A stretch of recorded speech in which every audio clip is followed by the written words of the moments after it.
45 seconds.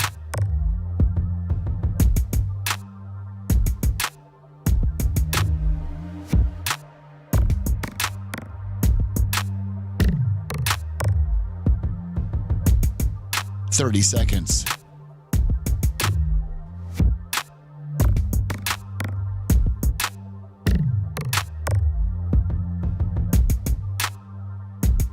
The show will start in 15 seconds, and this is your last audible warning.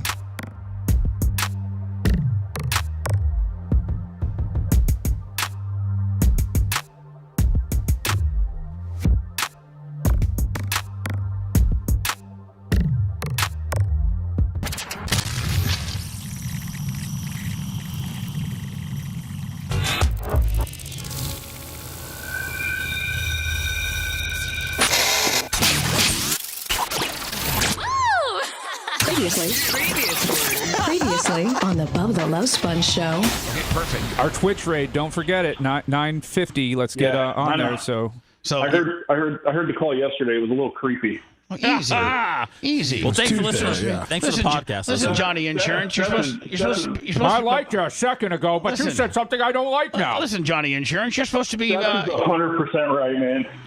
All right, well, good talking to you, buddy. Wait, hold on. He just said I was right. Now you get rid of him? Screw him. I just perked up. I hung up on him.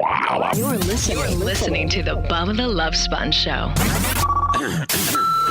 Broadcast rights for the Bubba the Love Sponge show have been granted to this station by the Bubba Radio Network and is intended solely for the enjoyment of our listening audience. Any rebroadcast, retransmission, or other use of this production without the express written consent of the Bubba Radio Network is prohibited.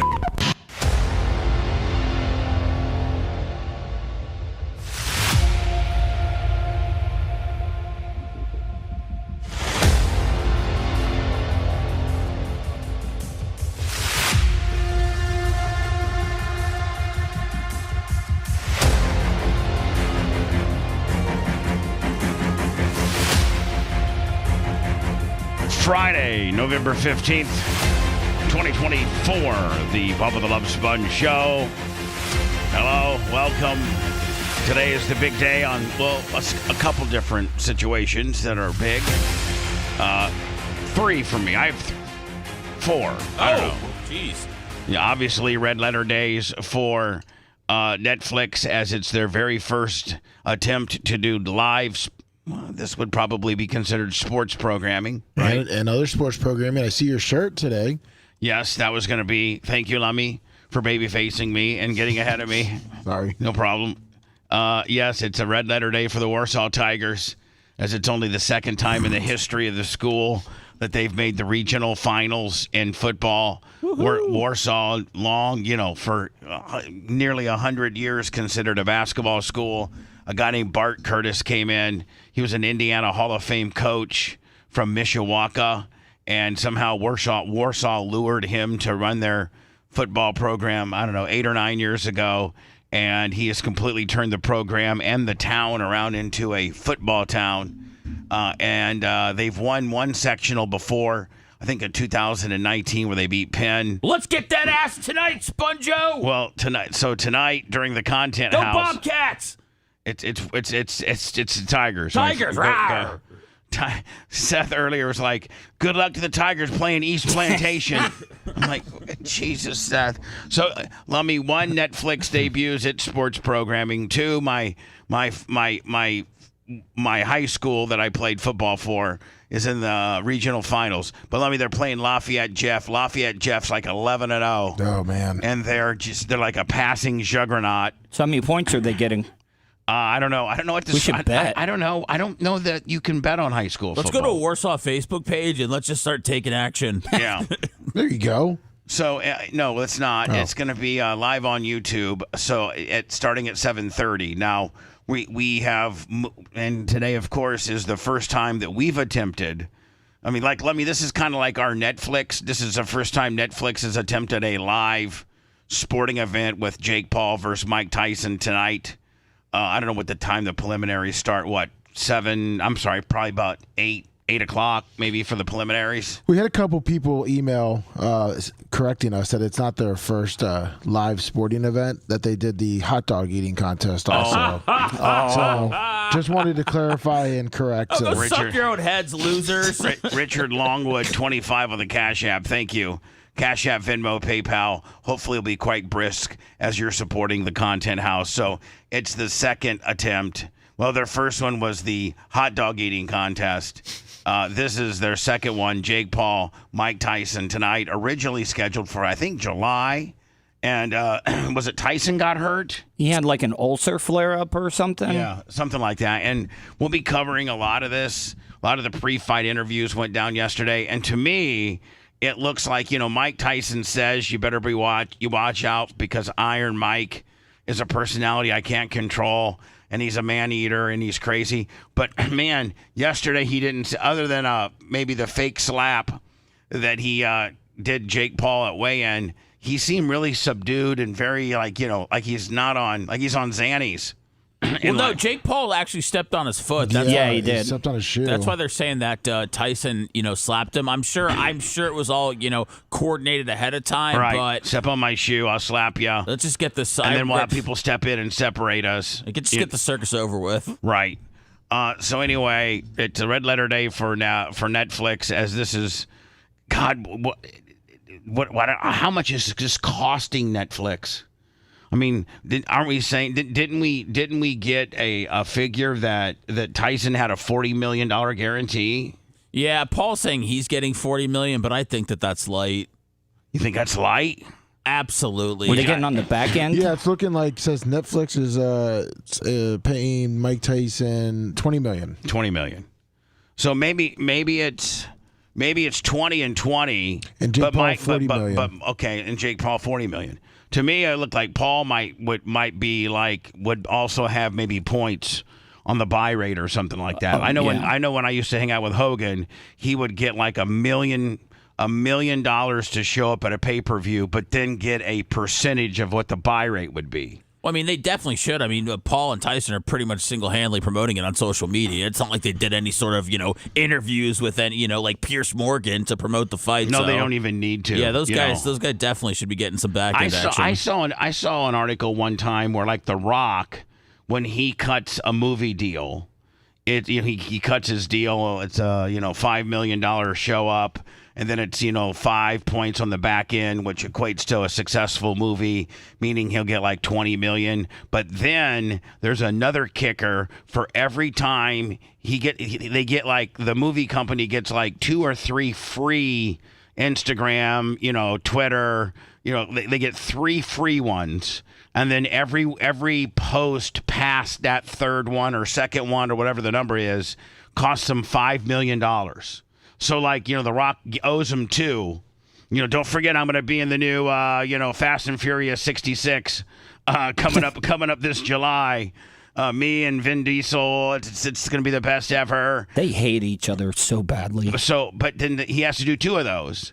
And then everyone past that he is $5 million. I think Kim Kardashian has the same type deal where these social influencers literally get paid, maybe up to $1 million for just a post.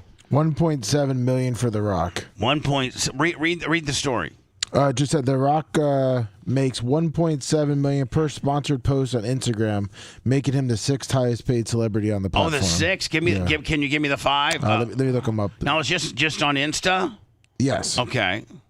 It's going to take me a second. And Seth, we've seen some growth on our Insta, have we not? Oh, yeah. Not rock type growth. No, I know. But when you took, and that's been, listen, we have a really, really good number for YouTube, like an impressive number. We're gonna hit, maybe the Content House might take us over the 120,000 mark, which is pretty damn good. Twitter, we're at 109,000. Facebook, we're 164 or 163,000 and growing. Let me. What are we?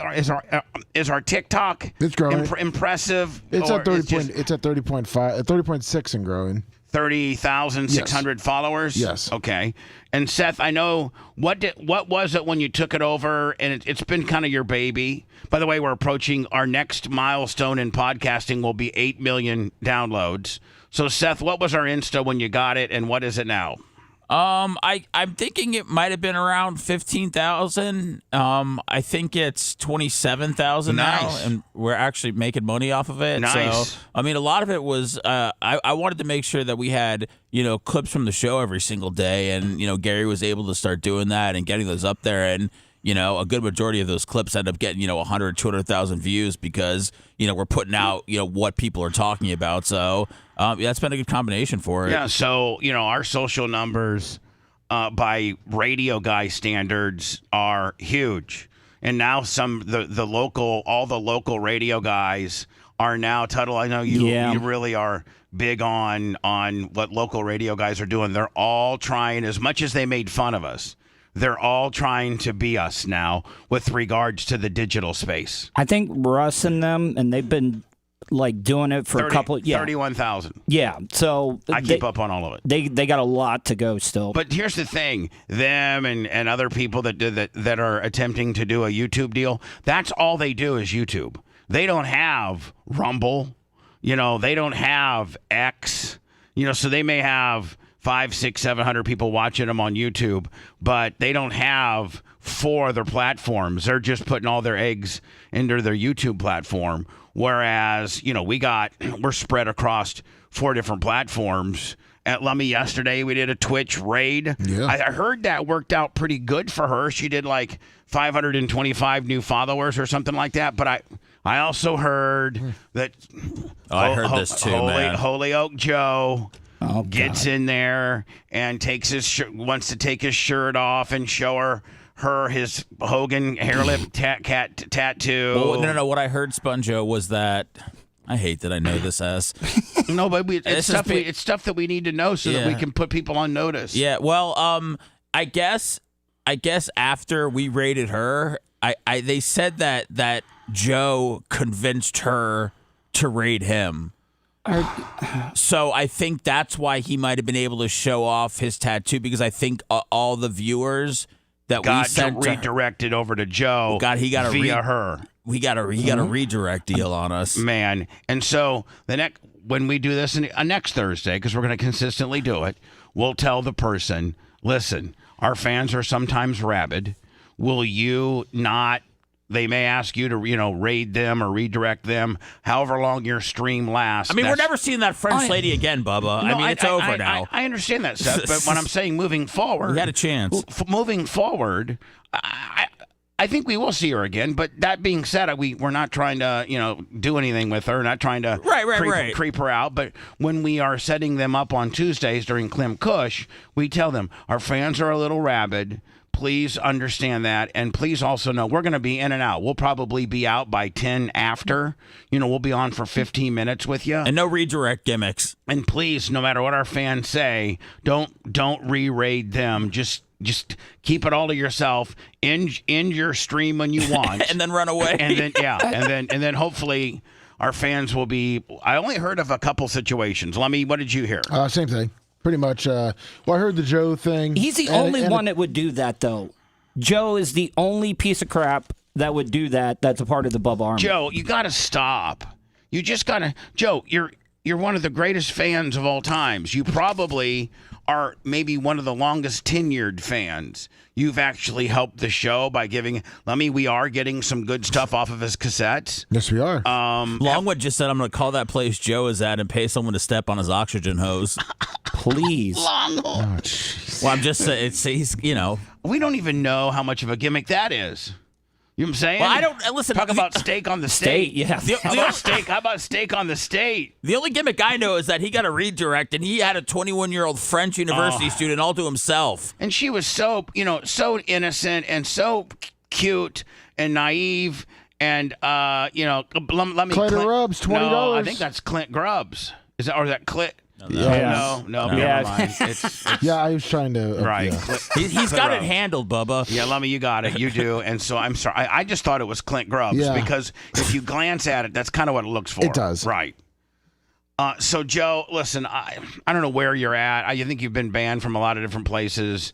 I know you listen to the show. I know you do. I'm so appreciative on all the things that you've done for the show and how you support the show. And you are right up there with the largest supporters. You financially can't support it to the level of being invited to. Well, first of all, I don't think you can even travel. Like, even if somebody was to pay your way, or I was to give you a free BARP admission, I don't think you can travel. But can you just be less creepy? Can you make it about us and not use us to make it about you? It's a squeeze worth the juice, though, when it comes to him. But you know what, Tuttle? Probably not. But it's old school respect. He's been there from day one. He's been there since, I was on 98 Rock, and he used to listen to us on XM Extreme 52. He, used to listen to us out of Hartford. You're saying he's hanging on by his past accolades. Yeah, and I appreciate that. And I'm not going to cut a guy off at his knees because he's put his time in. But we just have to gentlemanly ask him politely, Joe, don't do what you did yesterday. Don't creep these people out. Okay? And listen, there was only one instance. Like out of the 500 and nearly 600 people that end up following her, and the people that I think she made like $150 yesterday or something, which is great. For her. She didn't listen. She was so accustomed to not knowing how to make money on Twitch that she didn't even know what a cheer or a bit was. Like, she's like, what are all these cheers? What? We're like, it's money. Hey, you said, oh, wow. So she's, you know what? And I didn't mean to interrupt you, Seth, but in your like idea of trying to help out a lesser known person and get a little more involved in Twitch, I think what we did for her is exactly kind of what you envisioned. Taking a person that doesn't have any following at all and getting them a little attention. Yeah, and hopefully, I don't think the lady from yesterday was it, but hopefully we find some characters along the way and maybe some people that will end up being part of the show. I am not up on all the Holy Joe, Holyoke Joe. I'm not up on the whole Wikipedia. Where is his Hogan tattoo located? On his entire fat back. Oh, okay. Tuttle, I know you don't like him. Just try to bite your lip and be nice today. Okay. I know you really have a history with him. If you were to be honest, you really got a lot of heat with him. Yes, of course. I mean, I think you and him have gone round and round. He's completely muted on all my social media platforms. I don't deal with him anymore because I understand. But try to be a gentleman, knowing that he is somewhat Bubba Army royalty just because of the tenure and the things that he's helped us with. But I do understand that he's really upset a lot of people, and that, people, when we do a raid like we did yesterday, do not try to convince the person to re-raid you, and so that you can show them your, I sent you the tattoo to show Seth. Formerly Drunk Kim, now Clean Kim, $50 for Lummy. By the way, Kim can't make. By the way, the Content House from Davenport, Florida, which is a suburb of Orlando, kicks off tonight. Woo! We initially thought that maybe it'd be a 3 or 4 o'clock kickoff. We're kind of looking like more towards like a 6 p.m. kickoff. 1, so that people can get home, and 2, so that we Mach and Rhett and Gary can really get it wired up nice, and that we're really, really stout. We did find out, man, these Verbo Airbnbs, they really nickel and dime you. Lummy, if you want to use they advertised that they had a gas grill, right? Yes. So Big Red, who's making the food, was relying on that gas grill, right? Yes. It's a $50 upcharge if you want. What? Yep. If you want to use the gas grill, it's a $50 uptick. We need to get in there a little bit early. Check-ins at, was it 3 or whatever? I thought it was 4 o'clock. Was it 4 o'clock I thought so. 3 o'clock? Why don't we start our own fire, man? Like, we're a bunch of real men. You mean like get some sticks? Well, I think it was a 4 o'clock check-in. If you want to get there early, it's another $50. So Mach needs to get there by 1 so he can start pre-wiring. So we had to pay that $50 uptick. And then, Lummy, did you see air can only be set at 74? You can't be any lower than 74. Yeah, you might want to bring a fan or something. It'll be nice and cool in that tent tonight. Yeah. I might, Tuttle, honest to God, I may. Let me see. What's the weather for... is it a cold front coming through? Yeah, it'll be in the 60s overnight. I might, literally, honest to God, I might end up in the tent. For real. That might be the most, just my location. Tonight, low 61. Oh, that ain't nothing. No, the low front's not supposed to, or the cold front's not supposed to come till next week. Right. Wait, really? Yeah, the real cold So front. it's 50. So Seth, it's 50 for the early check-in.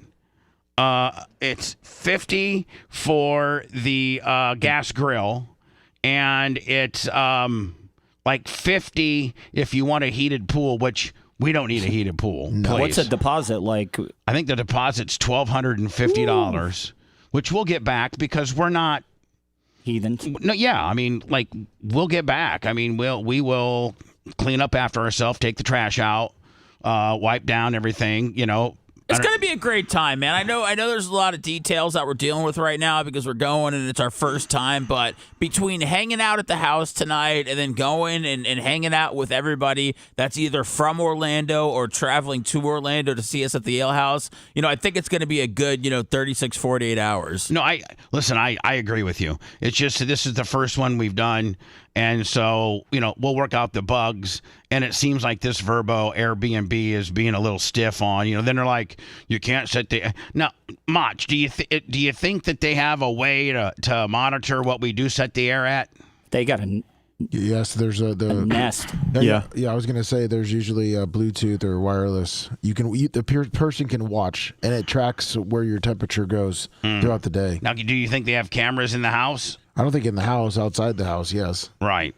When they see I got two dudes setting up a tent by the trampoline, I wonder if they're going to charge me an extra $50 for having two people sleep outside. No, we're going to have to say they were so hot that they had to sleep outside. Right, I'm going to say that. The air. Right, they really, If we need our money back. And here's the thing, Lummy. Here's what I'm most afraid of. I literally sleep.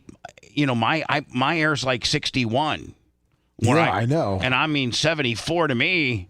You're gonna have to open a window. I'm thinking about Lummy boxing up one of my window units and bringing it. Nothing's better than a window shaker. Nothing's better than an old white trash Sears Montgomery Ward window shaker, buddy. You might want to, Bubba. You might be miserable. Because I was reading reviews yesterday on it, and I saw the AC, and it says that the AC doesn't really work that well. What the heck? But it's gonna be a crispy 60 tonight, isn't it? You were reading reviews because it only goes to 74. People were pretty miserable. They had to buy fans. Who booked this place? We did. But I was just going to tell you that's why I was going to bring a fan. You're going to bring a fan? Yeah, maybe you should bring your window unit. We could hook it up. I might just swing by. Are we toast, Lummy? I mean, is this like... No, I'm just saying for Bubba, he likes it cold. I like it cold. I like it really cold. Why did you just read reviews yesterday? How come you didn't... Because I didn't get the link till yesterday. I may have to swing by. I might have to merch quick, go to Walmart and just go buy me a window unit. Have Big Red install. I mean, if I have a window unit, Lummy, I can have it. Oh, we can do it quick. Yeah, you guys can just slap it in there. Did we get dodgeballs? I text Big Red. He hasn't answered yet. Big Red, has Big Red gone to the store yet? No, I believe he's going today. If Big Red's listening, Big Red, text me. Because I'll send you some money. I might need you to buy me. I need you to buy me an air conditioner. I really do. I got one of those stand-up ones that you put in the corner. Yeah, but you don't have it with you. You have it at your house. Well, you have to he's clear in Orlando. I'm gonna run and as soon as I get done here, I'm loading up the stuff that I got to bring, and I'm going home real quick to grab all my equipment. Back to Volusia County. Yeah, and it's like 45 minutes away from where I live. So we're all like what 45 are you all now? Are those where you put like an intake to the window and then close the window down on the intake and then it's one of those spot units? Yep. Does it really work? Yeah, it does. No, I mean, does it really work? When my AC went out during the middle of the summer, I put it in one room, and it's supposed to keep, I think, up to like 200 to 300 square feet. So like a room that you can. All right, what kind of temperatures could you, when your AC went out? And you used, what did it get it down to? The low temp is 61 on it. No, but I mean, it didn't get the room down to 61. No, it did not. It probably got it down to about low 70. Oh. But you know what? I really do need I need a backup, window unit. You can never have, I'll text Big Red to tell him to buy me a badass, and I'll pay. I can PayPal him. I can do whatever he needs. But I need him to pick me up a window unit. Yeah, I mean, I did one of the most adult things that I've done. I actually got a service contract with the AC person now just to come check it all the time. Really? Yeah, well, because it sucks when your AC goes out. Listen, if you keep up on your AC, if you have your AC, if you know how you're supposed to go to the dentist twice a year, and if you go to the dentist twice a year and get your teeth cleaned twice a year, then they're never really calciumed, up. How the one place that the dental hygienist has to always really pick away the calcium or the plaque and you're bleeding. is usually right behind your front row of your teeth, because that's where your saliva gathers, and so that's where the majority of a lot of your plaque will be, or on your back molars. But if you have it done every 6 months, and I'm very much a stickler on this is why I'm a fat. Listen, most fat people have nice teeth because you're figuring I'm fat, so I might as well have to accessorize. So I got good teeth, so I take care of my teeth. If I took care of my body like I took care of my teeth, I'd be Jesus. I'd look like Macho Man. So anyway, I think if you have an AC company that comes out and checks your unit, twice a year, then I think you'll never have problems, because they'll always make sure that you're loaded up with your Freon. They'll always make sure that your ducts are clean. They'll always make sure that your filters are clean. That's probably the best investment ever. Mine needed just a new capacitor.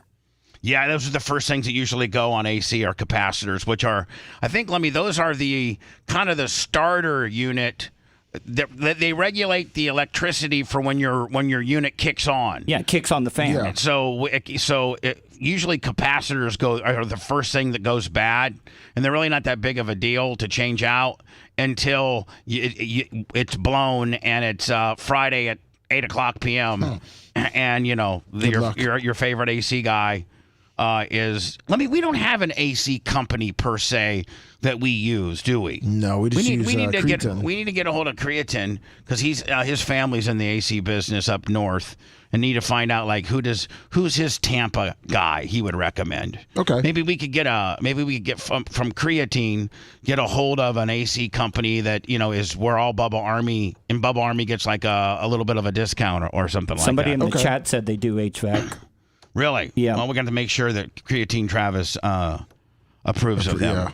Yeah. So anyway, if it's not a big deal, I'm already running Red. So Red wanted to come pick up our grill and use our grill. But I'm like, for $50, let's just use, have we seen their grill? And I got to think that their grill is probably pretty okay. It's worth just paying them. See, they make the price right there that it's too much of a pain in the ass to bring your own grill. Because loading up your own grill in the back of your pickup truck, you got to get two guys to do it. Then you got to strap it down. Yep. Then you got to unload it and all that kind of stuff. Guys, we're gonna make that grill money this weekend, baby. Oh, I know we are. But the people that own the Airbnb and the Verbo, they make the additional tic-tackers just enough to be irritating, but not too much to I'm not going to say screw giving them $50 and I'm just going to bring my own grill. Well, you know what the thing is, it's an expensive rental because it's so big. So maybe people that are booking it normally aren't balking at the extra fees, but they usually put that as for they have to clean the grill. Yeah, that's why. Whereas, that could be a bid in itself on Sunday. Who cleans the grill? Probably Big Red. Well, exactly. I think we need to establish some rules. Here's some initial rules. You ready? And everybody help me agree. All right. When you get done sleeping, whether you leave on Saturday night, because some of us are leaving on Saturday night after the event. Lummy, I don't know if we're going live on Sunday or not. We hadn't planned on it, but strip your bed of all your sheets. Take your pillows out of your pillowcases, and then I'm assuming they have probably a laundry room or something like that. Probably take your sheets, probably not your comforter, but maybe fold your comforter up and put it on the bed, and then take your bed sheets and blankets and pillowcases to the laundry room. Well, they leave you a set of instructions on what you should do with your bedding. Okay, all right. And they want you to take the trash out. Take out all the garbage. Yeah. Things like it. I wonder if they have cleaning supplies. Because a lot of times they tell you maybe put the bed sheets, which is weird, in the bathtub. And a lot of times, let me. If they don't have a vacuum, we could bring our super fat Bubba Light $1,200 Dyson and vacuum. Right? They may not have a vacuum. Yeah, exactly. Or they have the vacuum that they use are the Mexican maids. Mexican maids probably. Whereas we're paying a cleaning fee. I know, but I'd rather be. And here's the deal: we're never coming back. So yeah, I don't know, Seth. We may do another Orlando content house, and if this one goes okay, we just use this one. And since we're a repeat person, they may be like, hey, these guys, man, they left the house clean. They won't be such a dick. Yeah, I mean, I don't think we're a bunch of animals. I think that everybody's pretty responsible. I was going over things in my head, and there's not one person I'm worried about. I'm not worried about one person getting drunk and getting us kicked out. I'm not worried about one person either. Yeah. I really am not. I'm not worried. I'm worried about Babyface. Oh. I'm worried about Babyface pissing you off. I'm worried about Babyface. Yes, I'm worried about, I'm just going to be honest with you, and people can be dicks to me if they want, but even Seth probably doesn't want this publicly known, but we had a little discussion with regards to Babyface's appearance yesterday. And I don't want to, I'm not trying to quell Babyface's enthusiasm or anything like that, but man, every aspect of yesterday's show was either a Bubba impersonation or just an apps. I don't know. Can I talk to him and film it? What do you mean? Kind of tell him, where he's going a little too hard in the paint. Maybe do our dirty work for him. Yeah, Babyface, I just want to let you know, was with Bubba on today's show, and they were a little concerned that you might have been a little hard in the paint yesterday. I'd like to, being with the show and having been fired so many times. Actually, I think, Tuttle, you have the record of how many times you've been fired, quit, choked out, shot, quit. Got too drunk. Went to the funny farm. Quit. Ended up in bed with me at my own house. It's 9 o'clock on Sunday morning. Tuttle spends the night in my 7,000 square foot home. There's 4 other bedrooms he could choose to be in. And, I wake up Sunday morning at 8:30 and Tuttle's in my bed on top of the covers looking at me. Hi, boss. Man, I hope that happens tomorrow. Hey, I don't drink anymore. Bubba, what? What are we doing for breakfast today? I can cook a hell of a pancake. No, Tuttle. And what are you doing in my room? Well, I'm going to be honest with you. I just checked the door to make sure it was locked, and it wasn't. And so I just came in. I'm just looking around a little bit. I just like to play the reason Tristan. why I even woke up is because Pookie started barking. I was like, what's Pookie growling about? She was growling because somebody was in our bed. Did the same thing to me at Daytona. Yeah. Had this badass $2 million Prevost bus that they gave me for the weekend. And I was actually smart enough to lock the bedroom door on that one, but it had a little keypad on the other side. It was a really cool, kind of like a Star Trek, It would open in itself. Yeah, pneumatic self-opening door. You hit a code and it go, then it close. I hear ding ding ding ding ding ding ding ding ding ding ding ding ding ding. He'd enter all these codes, and after that would give it ding ding ding ding means it's no good. And I'm like, dee dee dee dee dee dee dee dee dee dee. He's trying every code in the world, my birthday and everything. And I'm like, Tuttle, what are you doing? This pneumatic door is pretty cool. I thought maybe I could break the code. See how I'm like, God dang. I drink too much. Hold on. Meanwhile, he was living in his car for the Thursday and the Friday before for the Wednesday and the Thursday. This is when I broadcasted live from Daytona. For the 2 days before, he actually slept in his car, didn't have hot passes, and was just roaming around the infield. I got him all hot passed up. I got him parking passes so that he could take his car and park right by my RV, and I let him stay in my RV, and he's trying to break. It's like you're trying to do stuff to me. No, I just had too much to drink playing cornhole with Mike Allstott. And Ron White. Yeah. He was.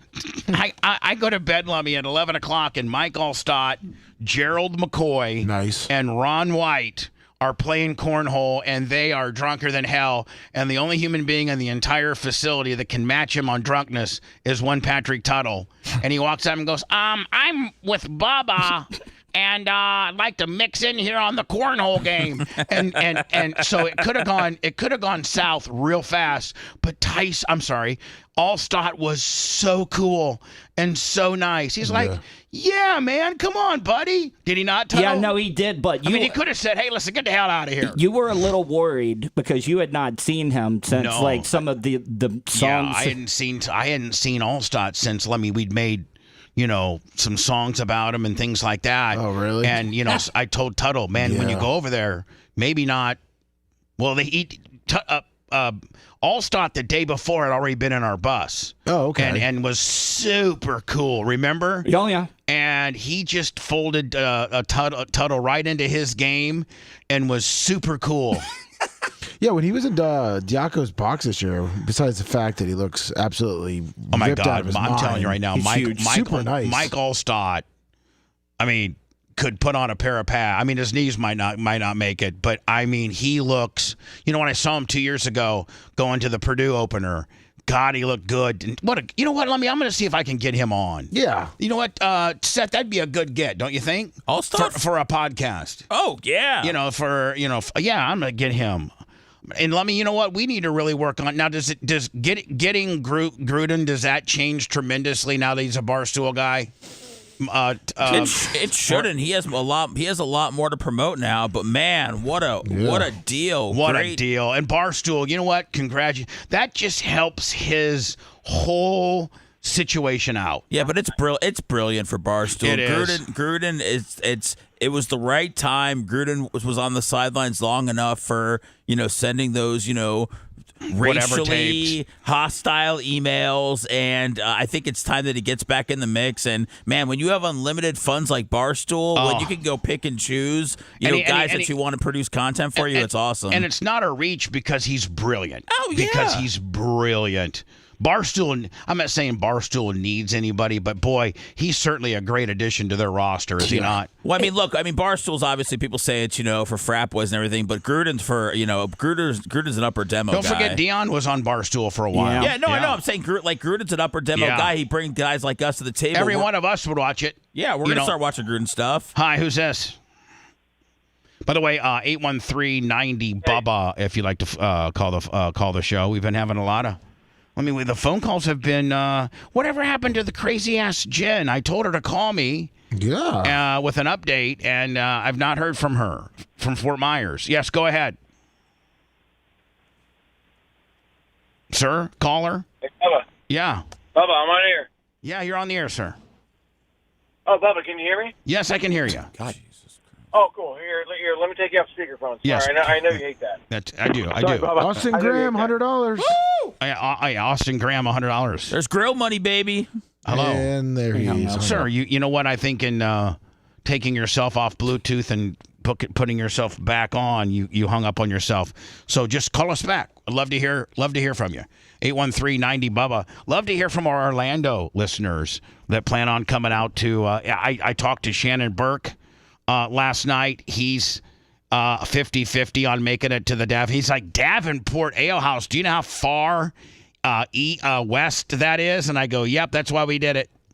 We wanted to be west of Orlando because you start getting past I-Drive and you're screwed. Man, I don't want to Tuttle, aren't they still? I didn't mean to interrupt you, Seth. No, you're fine. Aren't they still having Isn't it still just absolutely mayhem as far as construction? Well, yeah, Champions Gate right past 27 is where the traffic starts getting really, really bad, and it's only going to get worse because they're about to open up that new theme park early next year. One? Yeah, Epic Universe. Seth, what were you going to say? I cut you off. I just said that this was, we had to coordinate with everybody's availability to do this. We had to find a venue. We had to find the house that had the right dates and everything like that. So yeah, I know it doesn't match up perfectly for where everybody lives geographically. It's really actually not supposed to. If you're in the area and you want to show up, awesome. If it's too far, we totally get it. Sit back and relax and enjoy on YouTube. But I think that us going to Davenport, I feel like that covers the Orlando audience. Yeah, it does. Oh, and it's easy to get to from the toll roads coming out of the town. It's just going into the town. Yeah. And when, Saturday night, when it's a Saturday, so it's probably half as much traffic, or is Saturday just as congested as Monday through Friday? Around that I-Drive area and the theme parks, it's bad all the time. Right. So tomorrow night, if you live in the Orlando area, Orlando is our second trending market on pretty much all of our platforms. We picked it for our very first content house. It kicks off tonight about 6 o'clock. Dinner's supposed to be about 7. Tonight, Lummy, now I'm going to be probably sitting on the couch with my laptop watching the Warsaw football game. Nice. So I just want everybody to know, you guys do whatever you want, cornhole. We got a karaoke. But know that, until the football game, which usually the game's over by 10:15, 10 max. You want to do dodgeball tomorrow, Bubba? Yeah, let's do dodgeball tomorrow day. After yoga? After we're all stretched out? Yeah, sure. Well, yoga's not a workout, Bubba. It is. Well, it is. I don't think she's going to be putting I don't think I can plank for a minute. No. Well, I don't think she's going to test. There's a beginner. Downward dog? I think it's going to be just try to do the move she's showing us, and if you can't, you can just lay there. You know what I'm saying? It's not, if you can't do it. No, yogis are cool. They're not like drill instructors. So, if you can't do it, they're very sympathetic. Right. They'll do it for you. I'll just tell the merch crick to do it, and I'll watch her. There you go. She'll probably be able to do all that stuff. Tuttle will probably be able to do all that stuff. Macho Man will be, doing that stuff. No, I don't think he's not on camera. tight. He's taking himself off camera. Oh, is he? He's off camera, Willie, yeah. But we need a technical guy 24/7. Sure. So. I know Gary Cantrell can't do it. Rhett probably can't do it.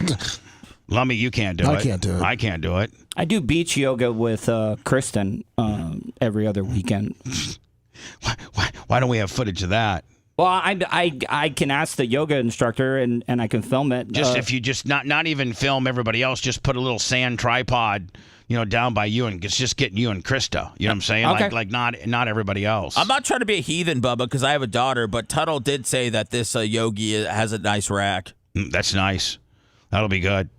Let me go to words. We got 2 on the phone. Yes. 813-90 Bubba. I'll get to those 2 next. Hold on. If you liked that segment, then you'll definitely like the new redesigned BubbaArmyHQ.com. We'll be back to the Bubba the Love Sponge show after this. Lafayette Jeff. Okay. Hey, are we bringing our Fire Stick? I like to watch Yes, we are. I like to watch NBA action. Let's see who's playing tonight. I hate Jake Paul fights. Oh, the in-season tournament continues. Tuds, we got to go to the game. Sixers and Magic. What's going on? Tomorrow? When? Today. Today? We should be there. They paint the courts wild colors. Yeah, and they wear like their City Connect jerseys. Yeah, it's really weird, but I like that they're trying new things. All right, I'm gonna want to watch this Thunder game at 8.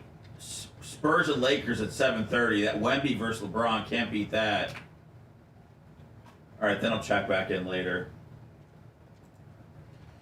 Woo! What up, Quicker Ticker?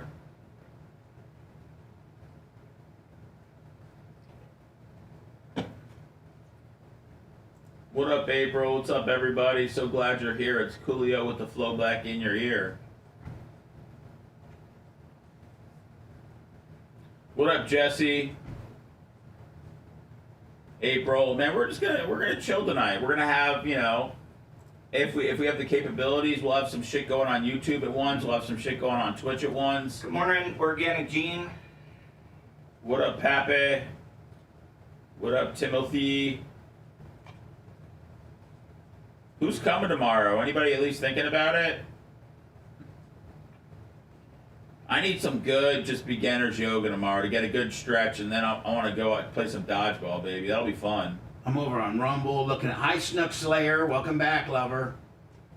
Hi Grouper Lips. Thank you for the text yesterday, personal. Thank you, Tile. Hi, Jess Heat. See, April's just gonna leave YouTube streaming all weekend long. We gotta love that. What's up, Longwood? What's on Longwood? Longwood gets writers credits for the show today. Somebody wants to know if you can sing the chat a song, Seth. Snizzuk Slayer said, "Sing us a song, Sethy." I can only sing when I feel it, Tuttle. You know. Jesse the Explorer. Tuttle, I was inspired by you in part to stop my beer drinking. Appreciate you. Oh, dude, thank you. Yeah. I'm proud of you. That's awesome. Thank you, Tile Guru. What up, Wyatt Harris? Man, we're just getting high, just sitting with our feet in the pool tonight. Mushroom Mitch, thank you. Is Lummy in here? No, he's not. Do you need me to get him for you? Should have the Paper Tongues perform at the Content House. That would have been fucking great. Why, are they in town? No, but they're kind of back. Longwood said they've been posting. I saw OAR was playing tonight in Clearwater. Had I known that, they're big supporters of the show. 25, James, 25. 2 for 40. What's up, Cole? What's up, Mitch? See you later. For life.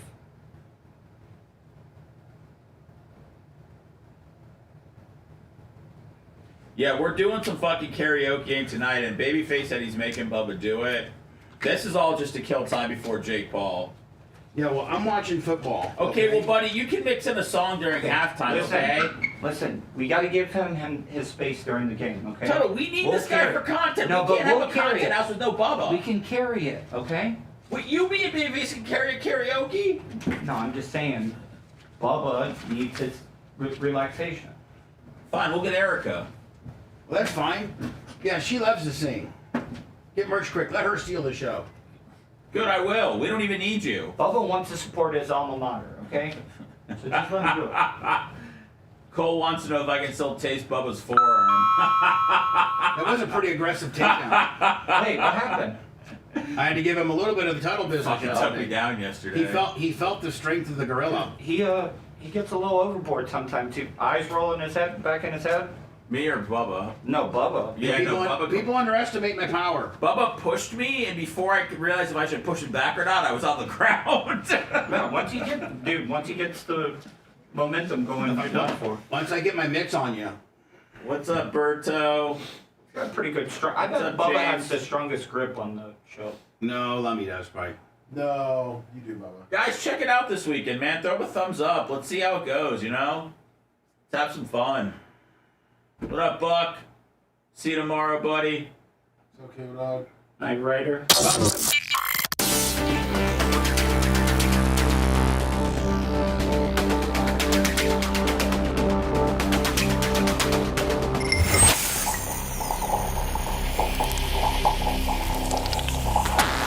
Broadcasting live from the Aquabito studios, aquabito.com/Bubba.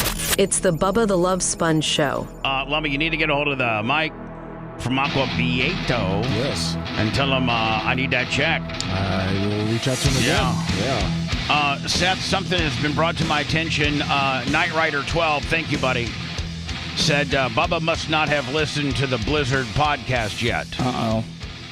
Can you just save me the irritation of having to listen to it and let me know what potentially, what potentially was said that could potentially be problematic? And be my friend about it. I have no idea, Bubba. I don't recall anything. If they're referring to stuff about you, I don't. There might have been in passing, but Bubba must not have listened to the Blizzard podcast yet, huh, Seth?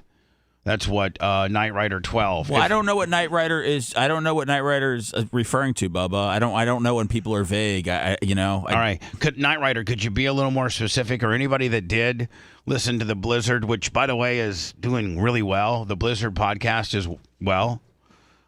So if you did listen to the Blizzard podcast, if you haven't, go to our YouTube channel at the Bubba Army, which we're trying to direct everybody to that pretty much this weekend, and/or our Twitch. Both, at the Bubba Army, and right there in the video section. I think, Lummy, podcasting within our YouTube world has its own subsection. Yes, it does. You go right there on podcasting, and you can download the Blizzard and listen to it. And maybe you guys can bird dog it for me, and let me know what could potentially be problematic. You might actually get informed. It might be good for you. I think that's somebody saying that I might want to listen to it. Maybe I can learn some unbelievable radio technique and skill set by listening to the Blizzard. Night Rider said, I guess Brian might have said this. He didn't feel like he did anything wrong. Well, he didn't necessarily do anything wrong. He just needs to back it down a notch. It's just, it's like he's out in the, like, I don't want to get into it. We'll get into it. Well, I mean, and it's funny. Tuttle offered to talk to Brian. I will. Well, no, Bubba asked me if I would talk to Brian since I'm closest, and now, because of the way that I talk to people, I like to do a whole presentation on things. I like to do like an audio, so now instead of riding with Bubba to the content house, I'm riding with Brian, and I'm going to air check him for 2 hours. So, I don't know how he's gonna show up to the content house, but I gotta take him to school for an hour and a half. But I feel like we are his, and he has to be a certain way in life, as a husband, as a dad, as a partner, a hunter law. As well, been recognized as one of the best lawyers in Tampa. That's A, and then being able to be in our world is B, and it's just such a relief for him to be a heathen and be able to do and say things that he potentially couldn't do, otherwise. I'm not whining. I just know that, every break and every talk, every talk break and every subject and everything that we do doesn't have to be a Bubba impersonation. Brian's like a real good receiver, but we just can't throw it to him on every play. Right. And he's ready. He's ready and open on every play. I can get 8 to 10 targets his way. Yeah. I can't get, all 23 targets his way. Are you going to be stiff with him, Seth, or are you going to pull your punches, or are you going to be I think Seth knows how to deal with him, and get probably the best reaction that actually wants to keep Brian engaged in the show, but show him that he needs just to kind of retool his heat a little bit. When it comes to radio and stuff, Tuttle, I have zero fear of having any conversation that is for the betterment of what we do. So it's been that way, whether it was Drew, Jade, Fisher. I mean, I talked to Bubba the other day about his show. And I'll talk to Babyface. It's not a bad thing. It's like, I know what Bubba wants. I know what I think is good. So I think we just have to find that balance between those things. Yeah, and listen, Brian's brilliant. He knows the show inside and out. He knows he does great Bubba impersonations. He's dedicated. He does great Bubba impersonations. Prank calls now. He now I think last week Bubba's grain of rice, $20 lummy on the Rumble for Tuttle. For the Jut. So for the Jut, here's the deal. I just think that everything that he does is great. Getting little digs in on me, that's great. I just think that the frequency of it needs to kind of maybe back down a little bit so that everything out of his mouth, because he's a very smart guy. He's an attorney. He's up on pop. He's unbelievable. I mean, he's probably as knowledgeable of sports as anybody that I know. Oh yeah. So he's very well rounded. But everything out of his mouth doesn't have to be a Bubba impersonation or a jab on me. It can be actual legitimate content. I'm shocked he hasn't called in yet. Well, no. It's too early. We need to tell Big Red that I don't need an air conditioner unit. Gotcha. I think I found Merch Crick's dad has what Tuttle has, and he never uses it. He's afraid of it. Oh. What's his name? Rico? Chico? Boo-boo. Boo-boo. And Boo Boo's so insane. He lives in a trailer on one of Merch Crick's properties, and he's so afraid he's afraid of the hot water heater, that it'll electrocute him, so he takes cold showers so he doesn't, so the hot water, he's full-blown nuts. Shadow Panda, $20. But you really can't get really up in his face, because he's, a formerly, I don't know if he was a professional boxer, but he was an unbelievable fighter in his young age, and I think at 68, 9, however many years old he is, he still goes down into Dade City every Friday and Saturday and looks for fights at 70 years old. That's a man. Yeah. Can I ask you a question, Cowboy? Yeah. What if people don't make it for the fight tonight?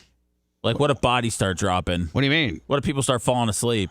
Fine, then we'll tape them falling asleep. Okay. Are we messing with people that fall asleep first? No, we're not. People aren't going to start falling out. I'll bring stuff to keep people awake. Are we leaving the stream on all night? Or are we cutting it off after the fight? Well, Red, you're kind of... It's up to you. No, it's up to you. Oh, don't say that. If you could you just leave the stream just right out in the pool? Just put the pool on all night. Or you know what? Better yet, just put it on the tripod facing the Tuttle and Colton overnight protection tent. All right, there you go. You know what I'm saying? Yeah. We can carry overnight. If that's okay with you, we can carry overnight. Tuttle thinks he's a radio programmer and he wants. I can do. We can carry overnights. We'll take that night share and double it for the overnight. That's when Tuttle plugs his roadcaster in and he does an overnight show. Yeah. But Bubba, what if we wake up and there's 80,000 people watching him and they made $1 million overnight? What if we wake up and when we went to bed we had 1,000 people and we wake up and there's 4,900 because they're watching the Night Patrol. Hey, boss, I told you we could carry, and not only did that, but we did a × gimmick. We're running about 5 Gs right now. Yep, on the Night Patrol. I've already done a couple trampoline tricks and Colton's over there smoking blunts. We've cleared the property 3 times on our search. Hello, you're on the air. Go ahead, caller.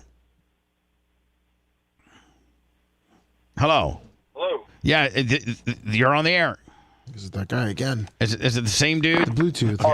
Sorry, guys. Are we? I had it on speaker, just waiting on hold. Come on, you're doing a bit, right? Come on, man. You're on the air. You're on the air. Go ahead. Hey guys, how's it going? You guys are awesome. Been listening to you forever. Shit. Oh, Jesus Christ, Bubba, man. this is just. What do you got, buddy? What do you got? Sorry, Bubba. I've been listening to you for a long. Okay. He's running a rib. I don't know what he's running. He's running us, Bubba. He's running a rib. This can't be him. This is somebody else. That's a different. Hello, you're on the air. 813-90 Bubba. For those that know how to. What's up? Yes, go ahead. I'm on? Yeah, you're on. Hey, Bubba, I just want to call and say that I appreciate the hell out of you, man. Well, appreciate you too, my friend. Thank you. I thought that when you lost Ned, it was game over, but it turns out when you got Seth and Lummy and the group you got going on, that better than ever. Different. Y'all are the shit. Different. It's a different feel than when the show used to be when I had Manson/Ned. It's a different feel. Better. But it's a lot of people think it's better. A lot of people think it's worse. But we've been able to keep it together, been able to keep afloat financially, and continue to do what we love, which is spoken word content distributed over mostly digital, to the point where I'm having very, very, very serious conversations about in Lummy, and I'm looking at maybe June. Completely getting rid of terrestrial radio and being all digital. And I'm all in, man. I hear you every day. The majority of our money and the majority of our income and the majority, of our input and excitement comes digitally. Nothing against Florida Man Radio 103.1. I love them. It's my love for them and Bruce Midorty that has kept me, continuing to. Hey, Jameson, come here. Sorry, my dog. What is going on? Your dog getting away from you. Can we talk to him? My dog, he likes the fucking spring. My bad. Where are you from, my friend? Charleston. Oh, Charleston. So when we got. Come here, boy. Is he out there doing his morning business? Yeah. He freaking got into a damn jar of Nutella the other day. So Oh, Jesus. Oh, hold on. Your dog got into a jar of Nutella, so he's probably got the diarrhea. Was that a hospital deal though? I mean, you can't. Yeah. Did you have to take? No. There's only so much cocoa in Nutella. Okay. So Yeah. he only pooped 4 liquid poops in the bathroom the other night. Yeah. I had to clean up at 5 a.m. But God bless his little soul. He probably knows the bathroom doesn't have carpet in it, and that it's easier for his master to clean than And he's a pit bull. And he's a pit bull, right? So, they're a lot smarter than you give them credit. Although my pit bull's pretty stupid. She really is. Tries to kill me every chance it gets. They act like they're goofy, but they're smarter than you think. It's weird. Right. So anyway, listen. We got fired from Charleston back in the day, and you've made the transition over. By what means do you listen to the show, my friend? YouTube, because 98 Rock sucks. Yeah, I'm sorry, I didn't mean that. No, you can say that. You can say that now. The honeymoon. 98 Rock. The honeymoon period is over. They canned us because we made a mistake, and we did. We made a big mistake. Well, they're stupid. And I don't even know. I think the new morning show they brought in is a couple dudes. Dude and a chick. And I don't know. And they play like 9 or 10 songs an hour. It's that standard rock, early morning, the morning madness, the morning mix, the morning whatever the hell it is. And they play like, some rock records and talk about, whatever's happening in Charleston. And it's pretty lame. That's what most, music-based rock stations do. Well, I'll tell you this. I had to connect through aux, and I literally, when truck's running, I make sure it's on a different station than 98 Rock, so that way they don't get that credit. Right. It's a good dude right here. Good dude there. And you know what? We're probably our second content house, which will take a little more planning, probably will be Charleston. So that's maybe in the spring was where we're looking for that. Charleston is our a top 5 market for us across every one of our platforms. So we were in Charleston for like 13 years.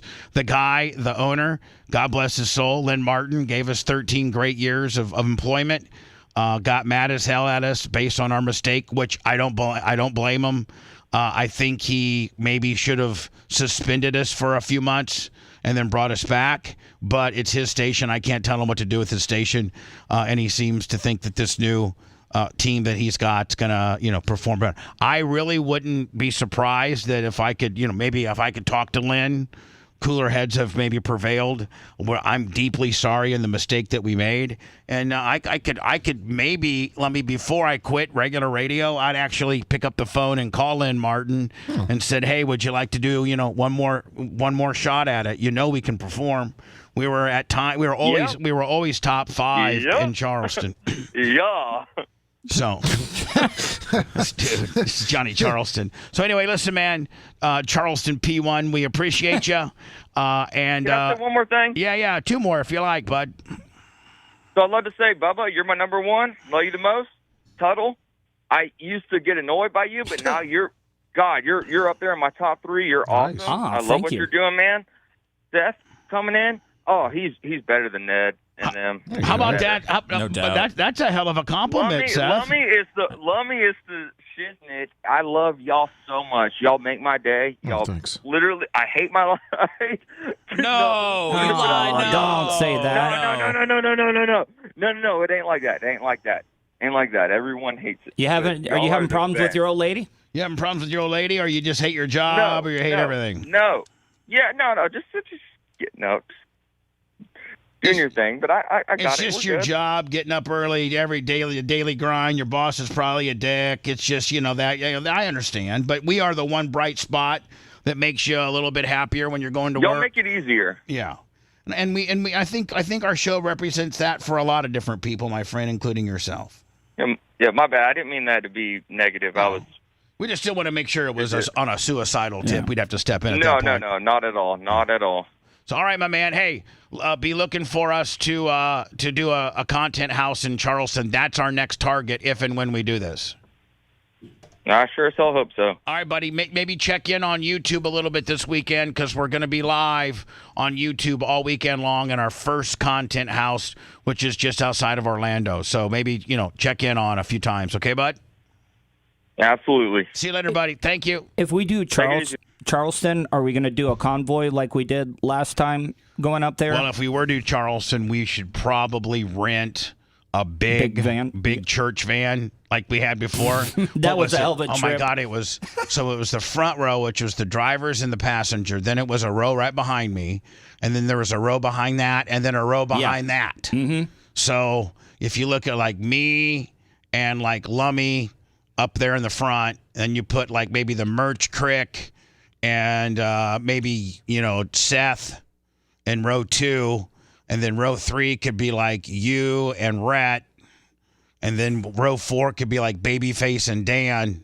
I think those rows are actually made to have 3 people. Yeah, you can. The back row, I think you could get 4. But that ain't going to work. If we're going to Charleston, Dan's going to fly private. Brian's going to, fly some made-up airlines that's got him a $19 ticket. Let me ask you a question. Do they? Yeah, some airlines that he's able to use his points on. Yeah, right? Right. It starts with a B. Now hold on. Is there an airline? Yeah. See, our problem that we always had is there was never an airline that went direct Tampa to Charleston. But now with all these new airlines and, Spirit filing bankruptcy, and I think maybe there is one now. Is it Breeze? Breeze, that's the one. That's what Gary said too. So yeah, I think it is Breeze. But a lot of times they don't fly daily. Like they only fly like on Thursdays and Sundays or something like that.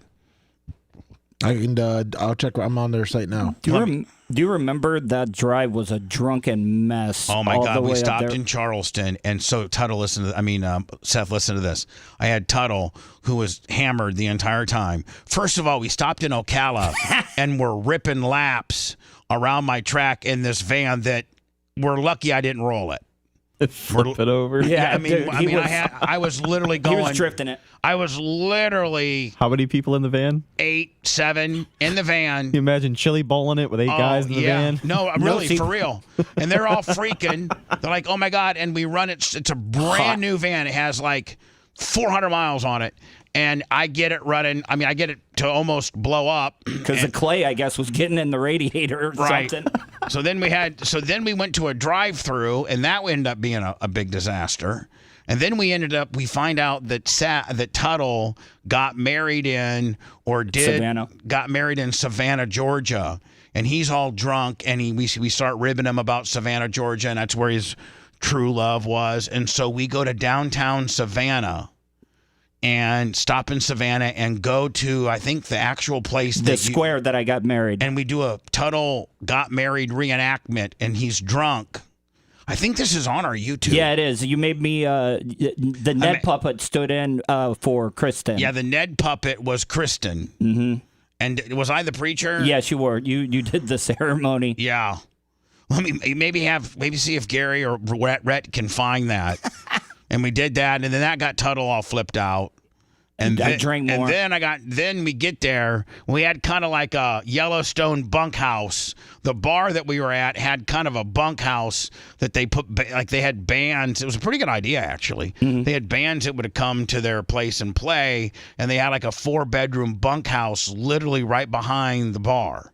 And so me and I think Manson, I got like maybe 2 or 3 hotel rooms based on seniority, and we stayed at the Hampton Inn, and Tuttle and Trace and Colton and whoever else.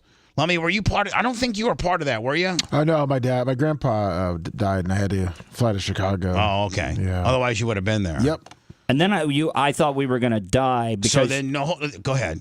No, I was going to say that ride back early in the morning. We're driving through a monsoon, and Bubba's got it full Talladega matted. Oh yeah, just ready to get back to Florida. It's a full blown, like the windshield wipers can't keep up with the rain, and I got the thing matted.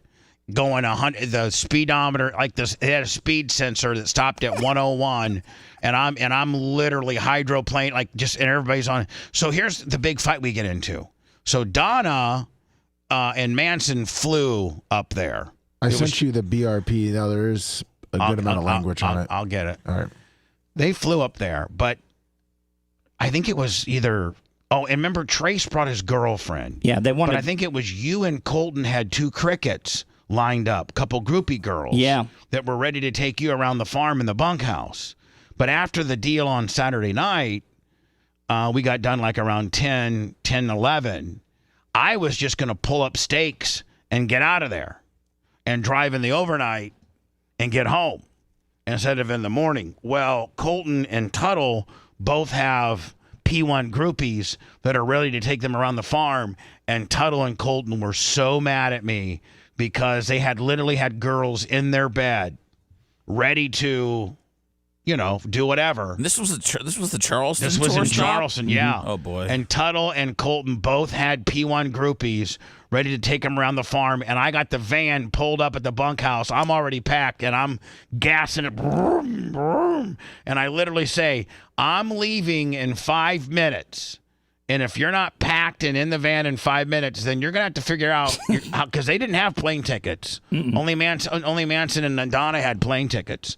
So at that point, Colton and Tuttle and whoever else who went up with me, we're going to have to rent a car or something. Remember? Did you guys put the orgy on hold? I was too gimmick to do anything. You thought you were, though. You gave me the biggest. You're like, I got a girl. It wasn't working. That wants to really to give me some oral. It was. And I have to go and ride in this crappy van. And you're probably going to stop by Savannah and make me sad again. Like, shut up and get in the van. Do you remember the other thing? And you got such a blast out of this. We had that cooler full of like mixers and alcohol. We filled up the windshield wiper fluid reservoir, and you were making a game out of like spraying people when we were passing them. No, we directed the nozzles so that when we hit it. It would, and we put liquid ass. We put liquid ass, Lummy, in the entire, because they used to send us like gallons of liquid ass, and we put liquid ass in the windshield reservoir, and then we redirected the nozzles so that it would squirt on the car beside us. So we would go beside the car and just literally lay on the nozzles and completely coat their car with liquid ass, and they would be like, and we'd be passing them obviously, and they would be like, "What in the heck?" Because it's the worst.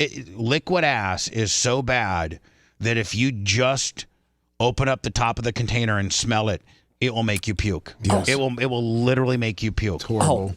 Even those people with the most, badass stomachs and badass sensories that, blood and guts and sewage and poop doesn't make you puke usually. The stench of liquid ass instantaneously triggers puking. Ugh. Do you remember the other thing where that? Do you remember when we picked up the convict? Yeah, the convict. I was just about to say that. He thought we were going to kidnap him. So, Seth, listen to this. We're outside of Stark prison, up off of like, I think, was that 301? Yeah. And we're like, literally, we just passed the prison, and this was a prisoner who must have got out of prison who didn't have a ride. So he's just walking down the highway. So we pull over, and we start talking to him. We're like, "Hey, buddy, do you want a cigarette? Do you want a drink?" Man. Now, here's a guy that's fresh out of prison. Yeah. Now, we don't know if he's killed somebody, if he just ripped off grandma. We don't really know.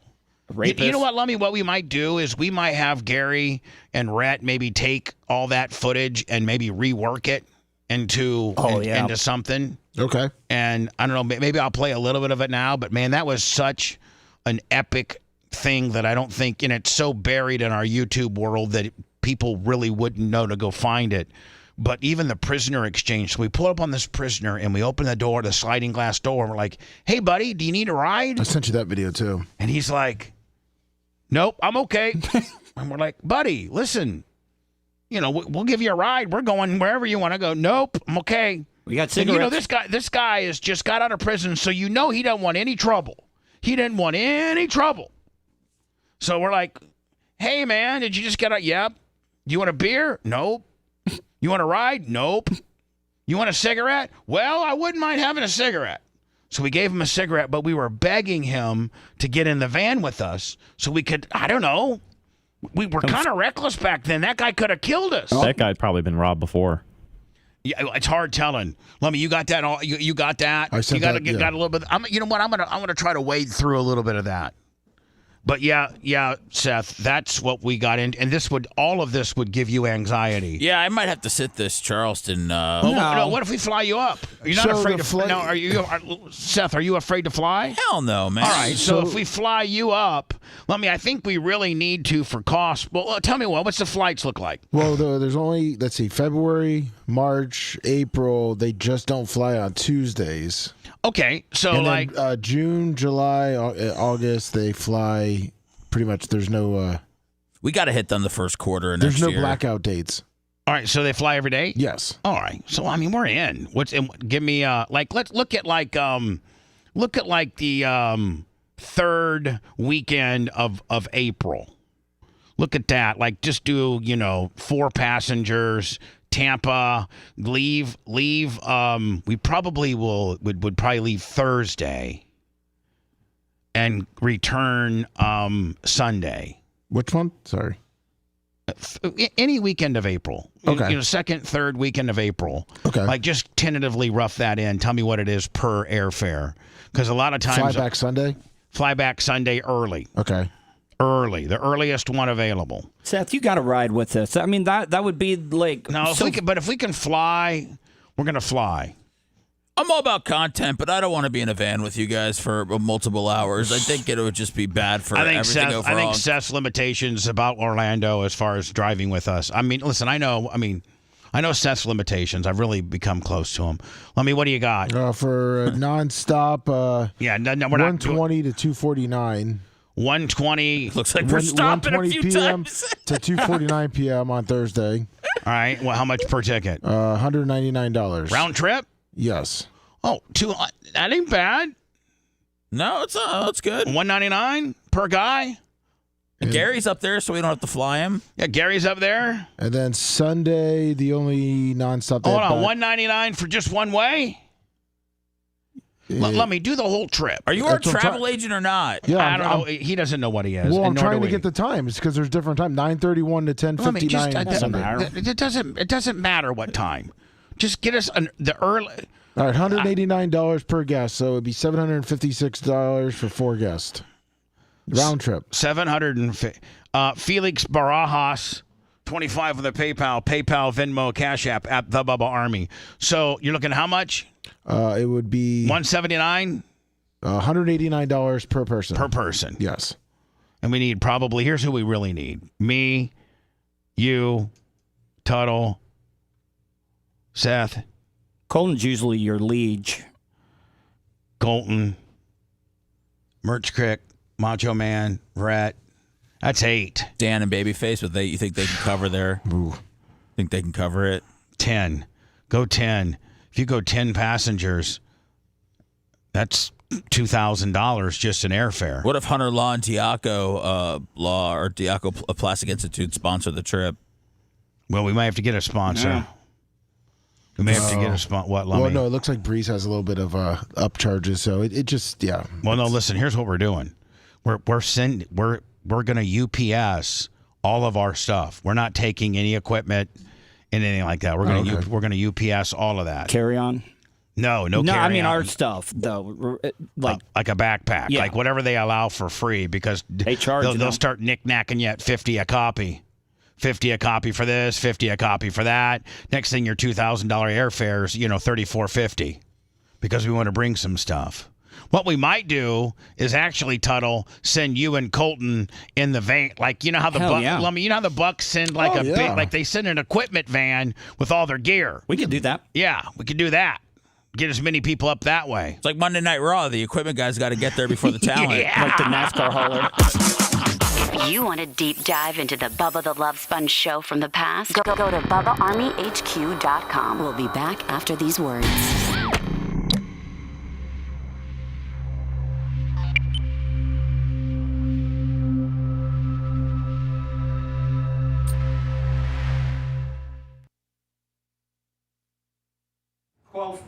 Like 1,250 something. Go to meth streams, guys. But a lot of people are just checking it out because they think that we have the code. Yeah.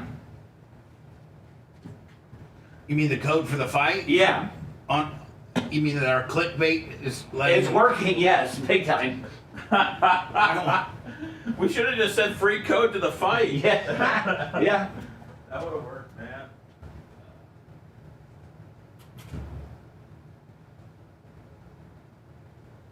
I don't think anyone needs a seatbelt extender. Cottonwood, I'd be backing your shit down a little bit. Telling you. There's your fucking, hey, airtight. You know, Joe, I really am excited to see you for BARP, and I wanna have like a one-on-one with you, Joe, because you're a really smart businessman, and I want to just kind of have a one-on. Me and you can maybe like Saturday go do our own little thing, like have our own little lunch. But I want to pick your brain about some things. Maybe I need to call Joe once every couple weeks. There you go. I had lunch with him one time. He's a fucking good dude, man. Yeah. And successful as fuck. I'm gonna write that down. No nonsense. I love airtight. No homo. Just straight respect. I don't think the cream machine would make it this up. Yeah, I would not trust that. Oh no, that might make it. The cream machine might make it to State Road 54. I'm just telling you, Lummy. Maybe I need to take the cream machine over to Terry's Automotive. Let him look at it? And let him just go through it. You know it? Yeah.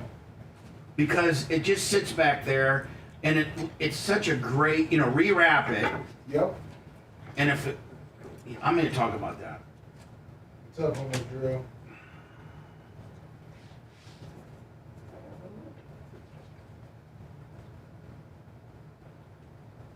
What's up, Semi-Auto?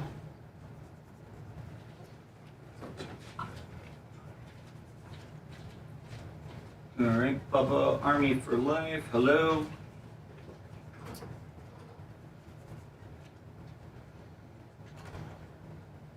And let me, if we rewrapped it. Let me just walk out. Oh, okay. What's up, Big Lunger?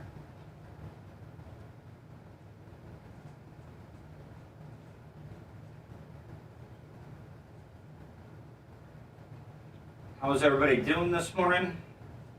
Abe, how are you? The Havoc.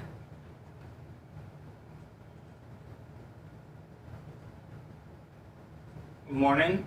My ex lives in a storage shed. Permagrom, hello. Mitch.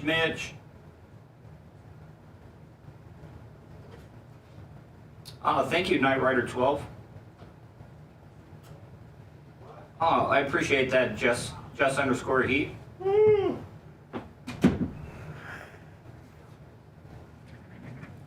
Berto Perez.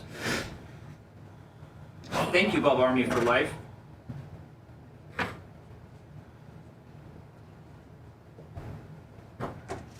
Good to see you, Mr. Somebody said, did anybody see what Stallone said about Trump yesterday? Yeah, he introduced him, said he's like the second coming of Washington. Anybody, Yellowstone? Oh, dude. Yeah, I'm going to bring it up, so hold on. Okay, yeah.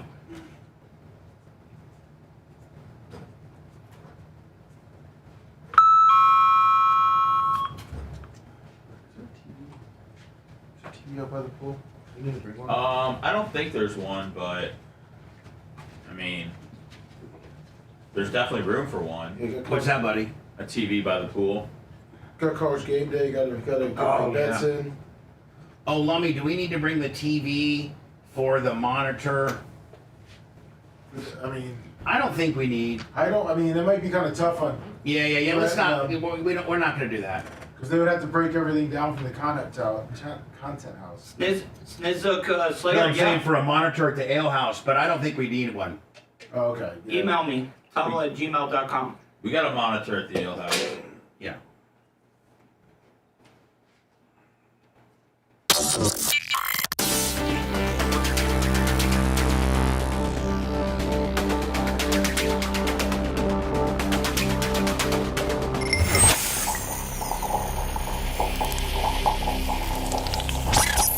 Broadcasting live from the Aquabito studios. Aquabito.com/Bubba. It's the Bubba the Love Sponge Show.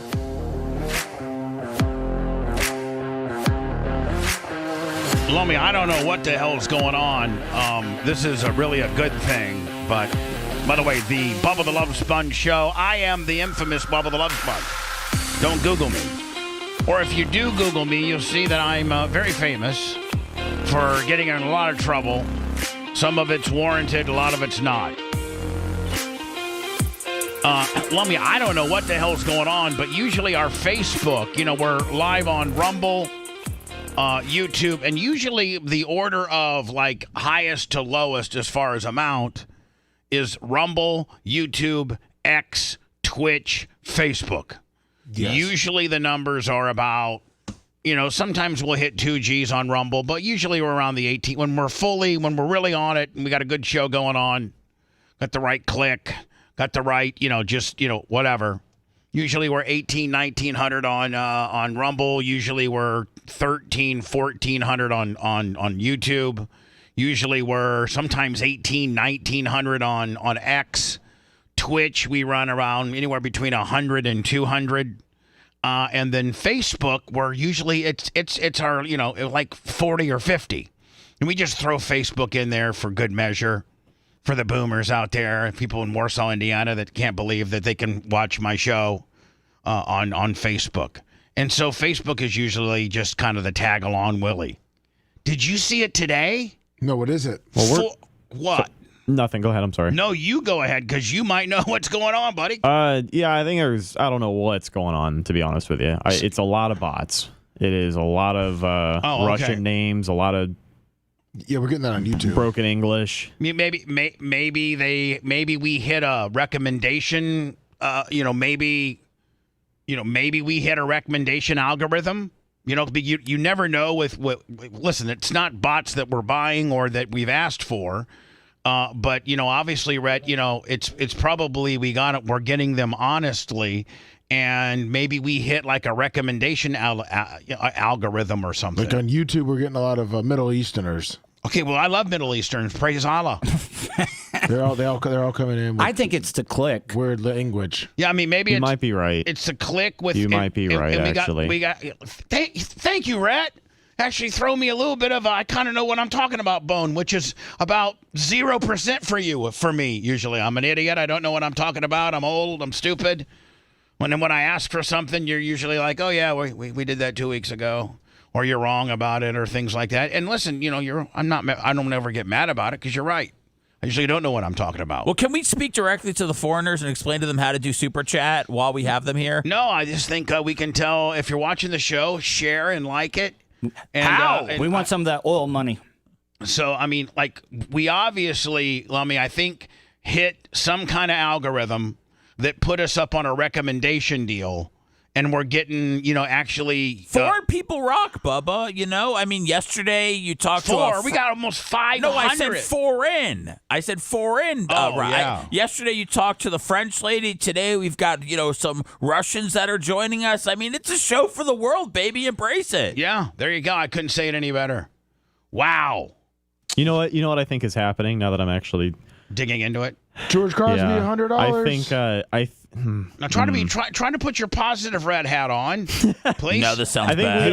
I think we are taking advantage of a vulnerable audience on Facebook. A lot of people think for some reason they're going to see the fight on our stream today.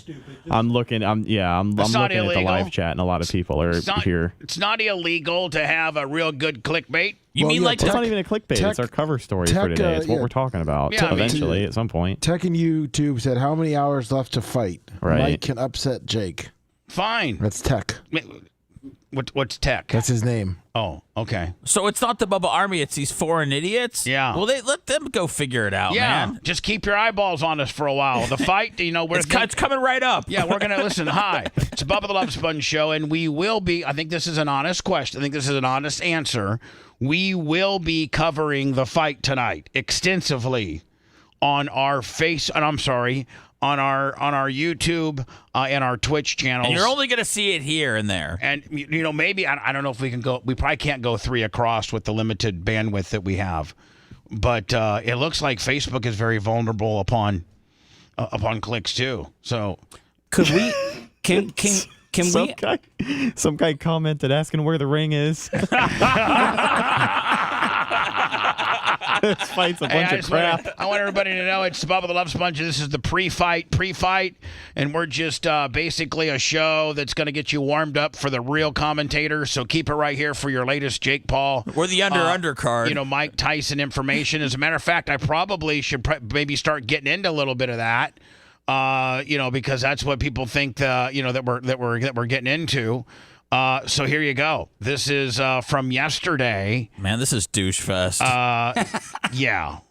And when Jake Paul decides to wear a diamond encrusted spiked ear cover because he doesn't want his ear bitten off. This is from yesterday for all you people that are interested in the very much ballyhooed, and we will be covering the Jake Paul Mike Tyson fight tonight. This is from yesterday. When can we expect you to start fighting legitimate contending fighters in your given weight class? I think you're the same dumb from the other venue. I am that same dumb question. He didn't answer. And you're sitting here. By the way, for those scoring at home, it sounds like Jake Paul is on Xanax. Yeah.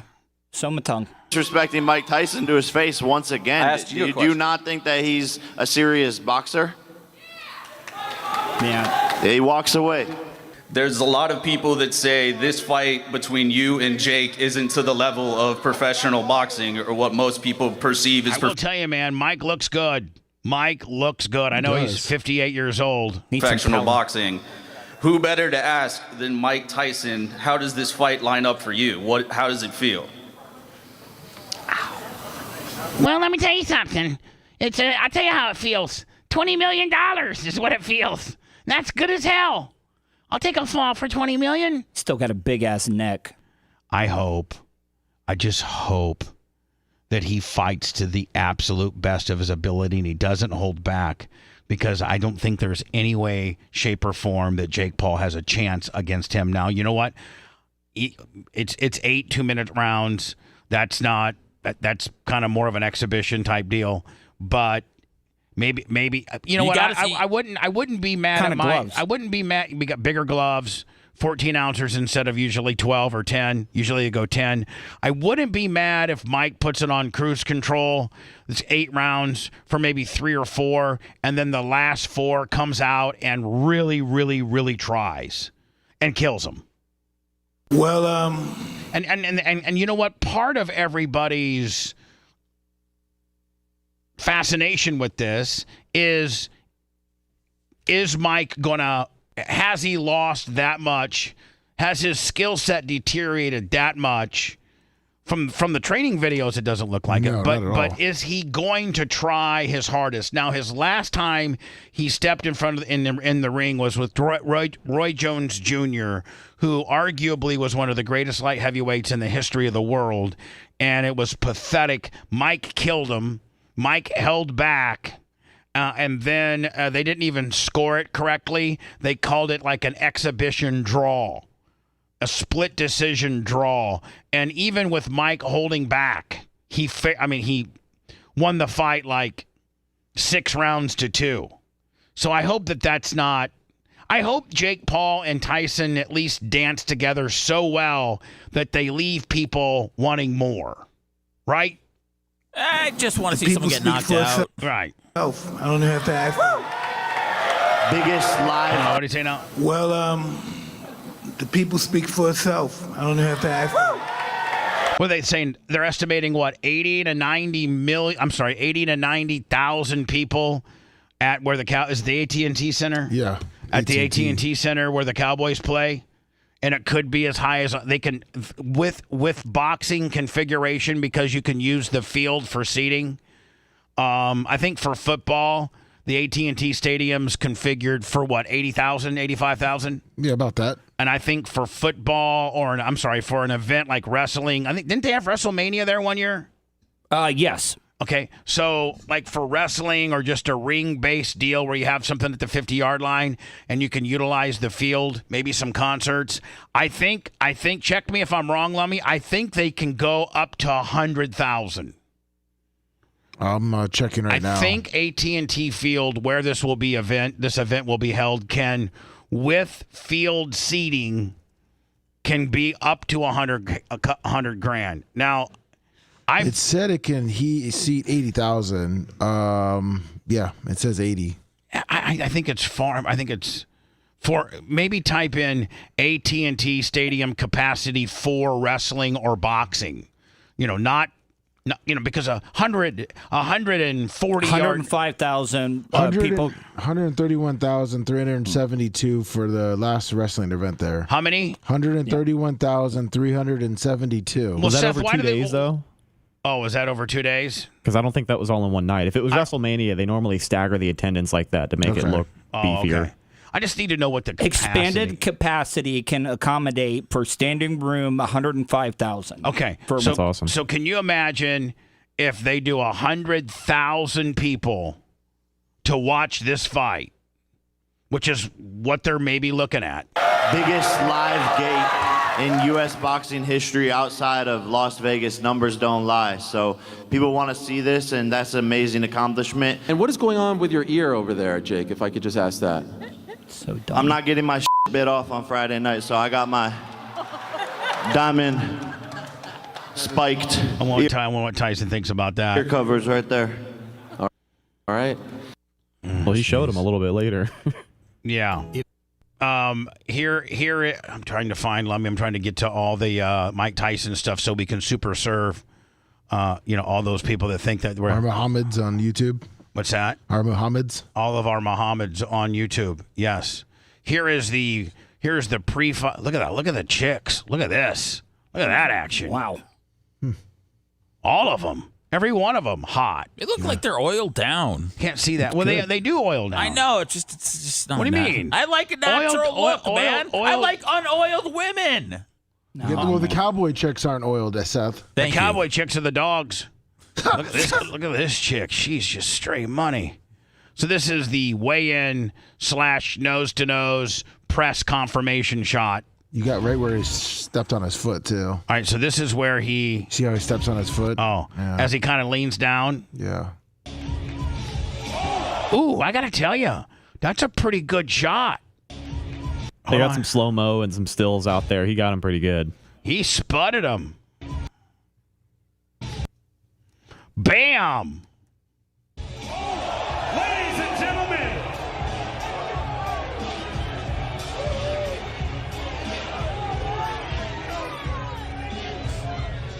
Ladies and gentlemen, the stage is set. Our main event tomorrow night. I got to tell you, Jake Paul's pretty jacked up. He's a pretty big dude. He's a big dude, and he's a big dude. He's so rich. He's He's so rich. Yeah, right. How rich? He's so rich. Let me ask. Hey Alexa, what is Jake Paul's net worth, personal worth? American video blogger and social media personality Jake Paul is worth an estimated $11.5 million. Oh, come on. No. That's He's making 4 times that tonight. Yeah. Our main event tomorrow. And he owns that energy drink Prime, right? Nah, that's his older brother. 80 million, Jake Paul. 80 million. 80 million. Logan's the one with the energy. His brother, right? Yes. I will tell you this.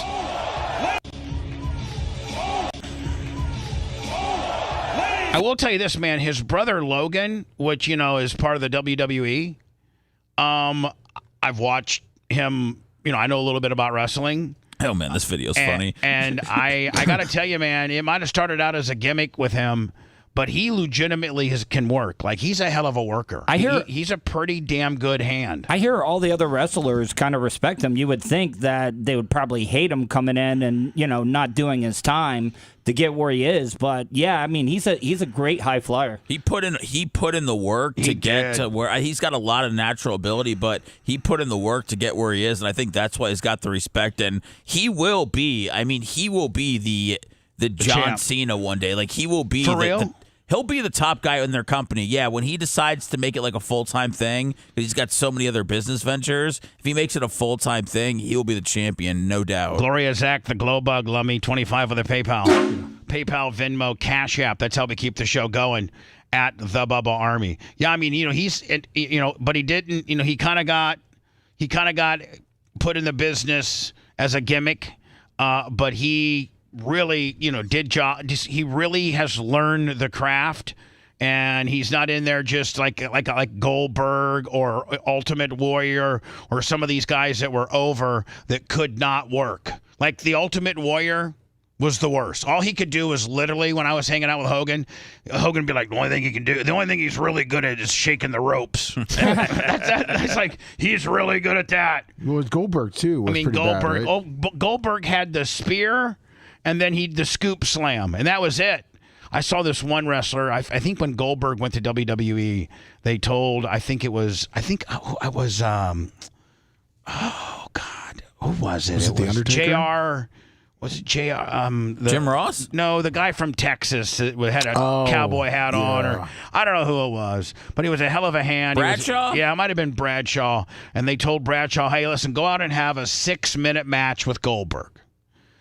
And so Bradshaw went out there. It might have been Bradshaw. It might have been somebody else. But anyway, he went out, tied up, went outside the ring, got some fan interference, bought his time out there, actually got a couple of offensive moves on Goldberg, which had never been done before, because Goldberg was always just used to 40-second squash matches. And so Goldberg afterwards got mad as hell and tried to spud him and do all this kind of stuff. And it was Regal. It was Regal. William Regal. Yeah. And he was always recognized as a hell of a hand.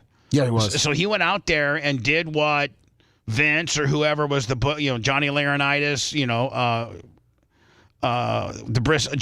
Jerry Briscoe, all the agents, they were like, hey, listen, go out and let's have like a 5 or 6 minute match, with Goldberg, which would mean, more than just getting Goldberg spearing you, then scoop slamming you, and then getting on top and pinning you, which takes about 40 seconds. So they went out and tied up. And like William Regal grabbed an arm, and like Goldberg was completely lost, had no idea, because William Regal was calling because when you're out there wrestling, usually the heel, for those that don't know anything about professional wrestling, the heel or the more established veteran calls the match. So you're out there talking to the guy. So if you lock up on me, you'd be like, hit the ropes, watch the boot. So you throw the guy in the ropes, he comes up, and then boom, you give him the boot. Then you go over and you pick him back up. Okay, throw in your quarter, reverse the corner, watch the clothesline. Boom, like that. They're out there calling it. Well, Goldberg never called a match because it was always, I'm going to spear you, then I'm just going to body slam you. So Regal's out there calling it, and Goldberg has no idea what to do. So he was, that's the Jake Paul or the Logan Paul, he has really, really learned on how to really work and learn. And the boys are the harshest critics of all, and they respect the guy. Didn't Jericho and Goldberg get into a fight in the locker room one time? Yeah, and Jericho beat his ass. Yeah, that's what I heard. Jericho and Goldberg got into we actually had Jericho on the air tell the story. Jericho and Goldberg got into a little pissing match in the back, and Jericho went there and got him in a full Nelson and had him down on the ground and everything. And all the boys were really, really hooping and hollering for Jericho because somebody put the bully in his place. And Jericho's the one that did it. So anyway, continuing our Mike Tyson, Jake Paul behind the scenes before the match coverage. Man, this is great stuff, man. This girl, and she looks to be maybe 13? Yeah. Seth, 14? Old enough to hear the truth from right. from Iron Mike. Right. Tyson doesn't care. Right. And Tyson looks like, okay, literally, this is less than 24. This is 24 hours before he's about ready to fight for at least a $20 million, fight. Arguably, I wouldn't say the largest fight in his career, but, the largest fight, and that we've seen in a long time. And it's not even a sanctioned by the state of Texas. I think it's been sanctioned a exhibition fight, has it not? Yes. But it's a Jerry's World. It's on Netflix. I mean, it's I don't know how to weigh what's the biggest fight ever anymore, but it's got a big fight feel. Right. It's going to be what everybody's talking about tomorrow morning. I mean, they're saying that there could be anywhere between 80 and 100,000 people not watch it online, just go to the event. That seems like a lot. And here's the thing, man. If you're Johnny 92,000, then you're Johnny sitting up in the top row, third deck. Now, when you're watching a football game, there's a large area of area that you're watching. You're watching a football field that's 120 yards long if you go end zone to end zone. So, if you're up there on the top row, 400, 500, 600 level, you got a lot of area to watch. But when you're up there on the 5, 6, 7, 8, 900 row, and you're just watching a little 18 by 18 ring in the middle, I don't know that you can really see anything. Can you? Let me see if you can pull me up That's what I was what doing. a scoreboards are massive. What a fan's perspective. So I sent you from the very top, and it looks like this might be a concert, but I'm trying to find a smaller, but that's still pretty small stage. I just sent it to you. All right, hold on. This is from the top. And I was wrong. It is a licensed fight. Oh, it is? Yeah. It's state. It didn't come up, Lummy. It didn't come up. Yeah, it's a sanctioned fight by the Texas Department of Licensing and Regulation. It did not come up. You need to send it again. I did. All right, here we go. So let me put this. So if you're whoa, if you're, so that little circle part they said should be like where the ring would be. Right here. Yeah. So this is what, like WrestleMania or I think it's a Garth Brooks. Yeah, Garth Brooks concert. That's crazy. And again, look perfect.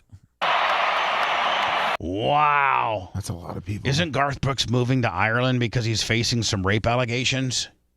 Did you see that? No, that's his alter ego. Who's the other guy? Chris Gaines. Chris Gaines is moving. Isn't he married to Trisha Young? Yeah.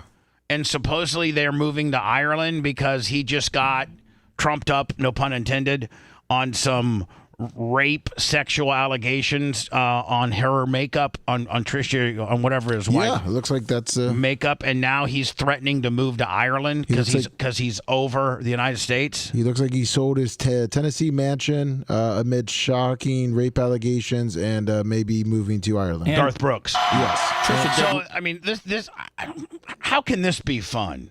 When you could literally be sitting your ass on your couch, looking at I don't think anybody in life has anything less than like maybe a 40-inch. It's the nowadays. same for any football game, though, Bubba. Like, it's so much better to watch football games at home. I mean, if people want to be caught up in this at Dallas on a Friday night or wherever the hell this city is, wherever the hell this stadium is. If you're like in here somewhere, like here. Yeah, but you got a few pops in you. You got the giant screen. I mean, you're having the time of your life.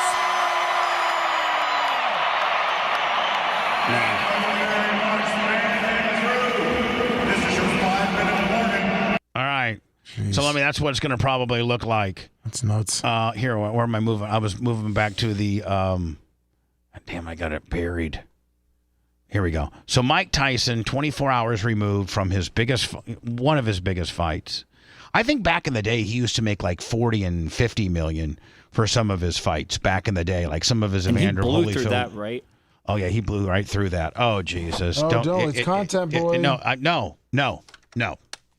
This will be 5 days in a row that he's shoehorn. I'm gonna start calling him Brian Shoehorn. You're not letting him through? Yeah, I will. Oh, I okay. will. Oh God. He's coming on. Yeah, Brian. Hey, a lot of people are talking about this fight and saying whether or not it's going to be fixed.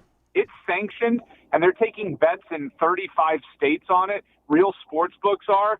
If this was to be quote unquote fixed, then there potentially would be a lot of legal issues for the parties involved. I know, but fixed is one thing, and one guy trying not so hard is another thing. Fixed means it could be changed on the scorecard, or the people that score it don't score it correctly, or somebody takes a predetermined fall. But if Tyson just goes out there and doesn't try as hard as he could, and he's not the Iron Mike ferocious, animal that he was, and he just literally is in there as a, then that's not fixed. That's just not trying, and that's not illegal. Roy Jones Jr. and Tyson, you could bet on. I mean, was yeah, that but that fixed? one wasn't sanctioned, and that doesn't have the same potential ramifications. Those sports books weren't real sports books. We're not talking about like BetMGM. I hope you're right. I hope you're right, and I hope that I hope. Well, Jake Paul is going to try his hardest. There's no advantage for him to lose this fight. In fact, there's all upside for him winning because he can keep this thing going. But Tyson winning pretty much kind of stops the Jake Paul gimmick a little bit, doesn't it? Yeah, but I mean, look, do you think that slap was real? I thought the slap was real. Jake Paul crawled like a gorilla, stepped on Tyson's foot, so much so that when Tyson slapped him, Tyson actually fell backwards because Jake Paul was still on his foot. I think. Hold on, I don't think. I'm buying the hype. I don't think the slap was not real. I just want Mike Tyson to go out there and not put in the performance, because the last Mike Tyson, if what we have to go by is his last performance, which was against Roy Jones Jr., that was a fix. That was a laid out. But that was an exhibition. That was an exhibition. This one's sanctioned. This one's legit. I hope you're right. I hope that they both try the hardest and the best man wins, because they both have tried their hardest. And because I think if they try their hardest, Mike Tyson kills him. And in my opinion, hurts the Jake Paul brand and continuing this, I'm going to fight legitimate boxers and win. If you're Mike Tyson in this, you're getting $20 million. First of all, the fact that Jake's getting 40 is kind of a slap in the face. Number one. Number two, do you want your legacy, your last official fight, to be that you lost to a YouTube star? Yeah, but hold on. Well, that's a great late lead in to the content I was going to play prior to your interruption. Mike doesn't care about his legacy. When asked by a 14 or 15-year-old girl, just a very innocent question. Have Brian hear this. What do you? Yeah, let me play this for you. Okay, this is Mike Tyson yesterday during media day, and the media wanted to get a young person's a young person's chance to interview Mike. And so this young person, she looks like a pretty cool, light-skinned, African-American, cute 14, 15-year-old girl. I'm not trying to be creepy. And she simply asked Mike this question. Here you go. Hold on. Well, in your return to the ring for this fight, you are setting a monumental opportunity for kids my age to see the legend, Mike Tyson, in the ring for the first time. Which, by the way, this girl really has the it factor. I am Jazzy's World TV on TikTok. She does a great job. She does a really good job. After such a successful career, what type of legacy would you like to leave behind when it's all said and done? Well, I don't know. I don't believe in the word legacy. I just think that's another word for ego. Legacy doesn't mean nothing. That's just some word everybody grabbed onto. Someone said that word and everyone grabbed on the word, so now it's used every 5 seconds. It means absolutely nothing to me. I'm just passing through. I'm going to die, and it's going to be over. Who cares about legacy after that? And by the way, and so hold on. And this girl is cute as can be, and he's looking at her mad as hell. Like mad as hell, not caring that she's a kid, completely just thwarting her question. Hold on. With a big ego, so I'm going to die. I want people to think that I'm this, I'm great. No, we're nothing. We're just dead. We're dust. We're absolutely nothing. Our legacy is nothing. And hold on, look at this. Look. He's mad as hell. Brian, does that answer your legacy question? Hold on, Brian. Let me play this the last 20 seconds of it. Sharing that is something that I have not heard before. Someone say that as an answer. Can you really imagine somebody say, "I want my legacy to be this way"? When you're dead. Why do you want somebody? You think somebody really wants to think about you? What's the audacity? I think, I want people to think about me when I'm gone. Who the fuck cares about Brian, I know you hadn't seen that clip, but does that not answer your question with regards to what Mike Tyson's legacy is going to be and what he thinks about it? Well, I think it does kind of answer my question that he's taking this fight seriously. He's not out there playing games and grabbing ass at these media interviews and things like that. We're getting the real Mike Tyson here. I in my heart of hearts, I want to believe it's going to be a legit fight, but that's one of the best interviews ever. No, but hold on. That would have.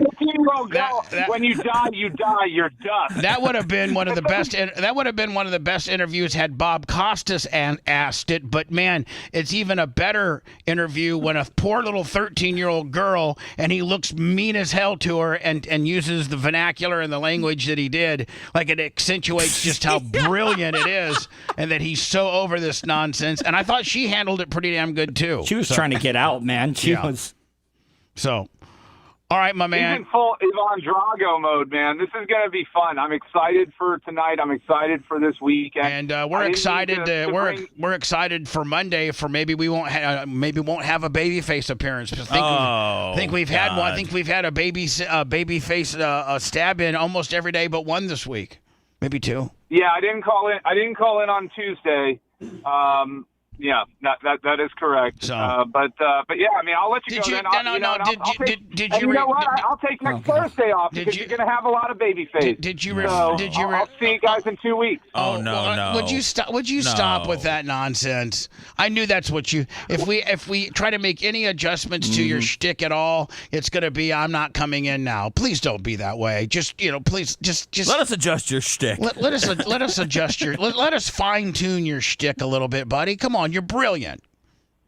Magamatroni is not being fine-tuned. You get what you get.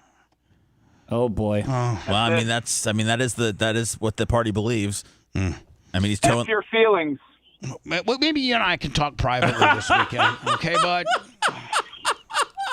Babyface, you're kind of walking down a road that I've been down quite a few times. Oh, he doesn't care. See, your difference is that you care. Yeah, the difference is, Tuttle, I don't give a shiz. The difference I'll walk down that road, and I'll poke anybody in the chest. I don't care. Okay, Brian, man, listen, it's really getting thick. I'll see you later today, my friend. I'm looking forward to it. It's going to be a great weekend. Love you, Bubba Army. Love you, Bubba. Love you, Tuds. Bye now. Man, nothing for Seth. He's developed. He's developed like this prick, like this Stone Cold Steve Austin gimmick. Well, I mean, it's Magamatroni. I mean, he did let you know that was going to be his persona. Do you want me to be your enforcer, Bubba? No, you can't. No. Okay. What do you mean, like physically? No, just like I can get under the skin of anybody. No. Do you want me to murder him on our drive up there? No, just have a no. Do you want us to have accidentally drive into to the median deal? No, because I know how to survive. He's those. Magamatroni. He is what it is. If anything's going to get done, I'm going to have to handle it in a very, very delicate type way. What do you? You just need him to dial it back about 10%. I just need to talk to him a little bit. Just need to talk to him. And quitting, if you can't be a little shovel-faced little prick, and everything that you say is a dig on me. If you please, I don't want you to leave. I love you. You do a great job. You are very popular on the show.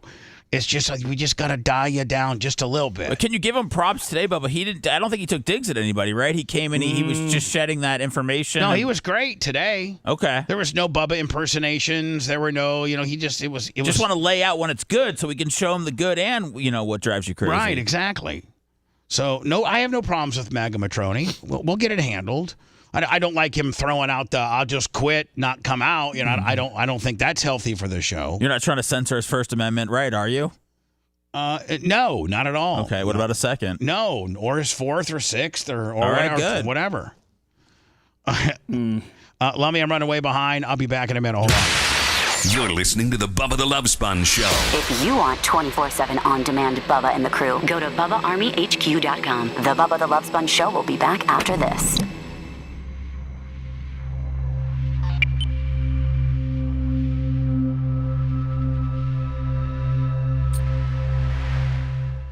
Yellowstone. You don't watch TV anymore. Yellowstone. So what do you think about Matt Smith in Game of Thrones or House of the Dragon? Pretty good character, right? I don't know if I saw that character yet. I think you might be making up characters to try to fool me, Tuttle. But I saw. I saw. What's up, Twitch? I'm over here saying hi to you. We're gonna be all up in your area Dave the tonight, Slave. Twitch. Riz His. Hi, Riz His. You bringing your hot wife? Let me leave. Yeah. Yeah, it's just me and you. So what's up? Almost 700 on Facebook. Is that good? Yeah. What the fuck? I don't know. I don't go on Facebook. What's up, Thomas?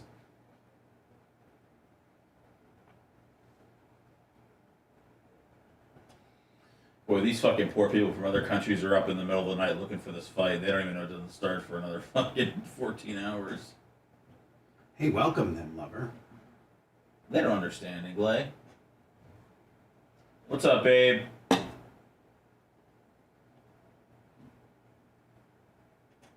What up?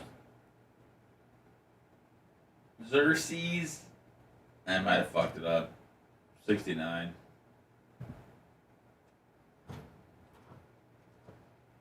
Thank you, Dan. I appreciate your appreciation. Two appreciations make a right.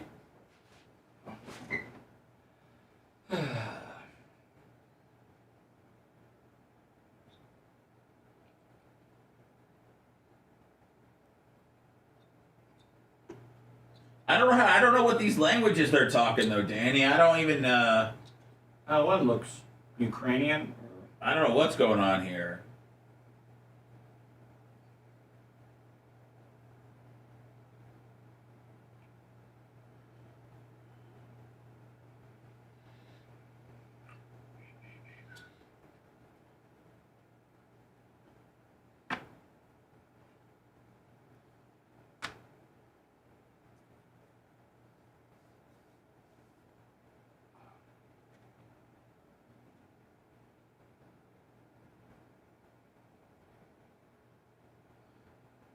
We got on some kind of algorithm. I know. Good.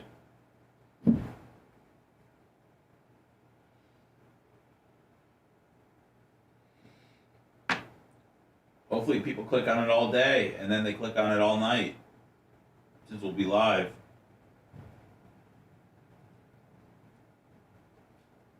Man, I think a live shot of the 10 is a fucking great way to let it stream overnight. Yeah.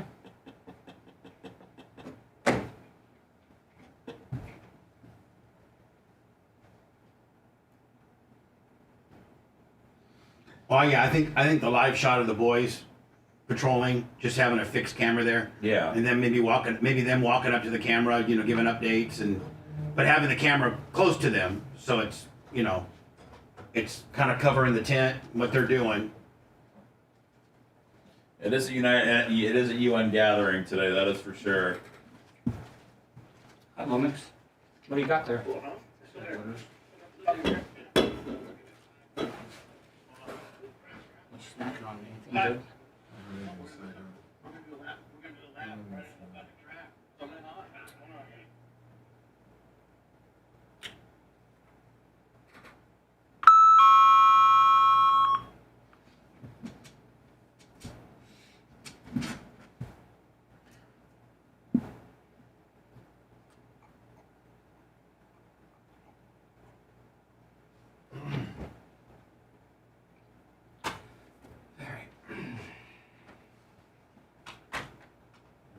Jack 2000. What's that? Who is that Happy Jack 2000? Thank you, Gloria. Gloria! Hey, let me tell Big Red I don't need an AC. I told him. Okay. But what about the dodgeballs? Lummy's probably on that too. Do we need those? He's on it. Oh my god. Gloria.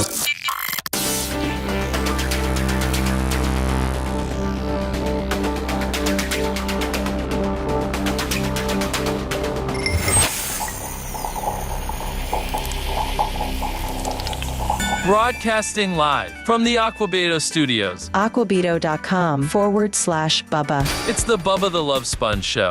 Tonight about 6 o'clock, the first of hopefully a lot of Bubba's Content House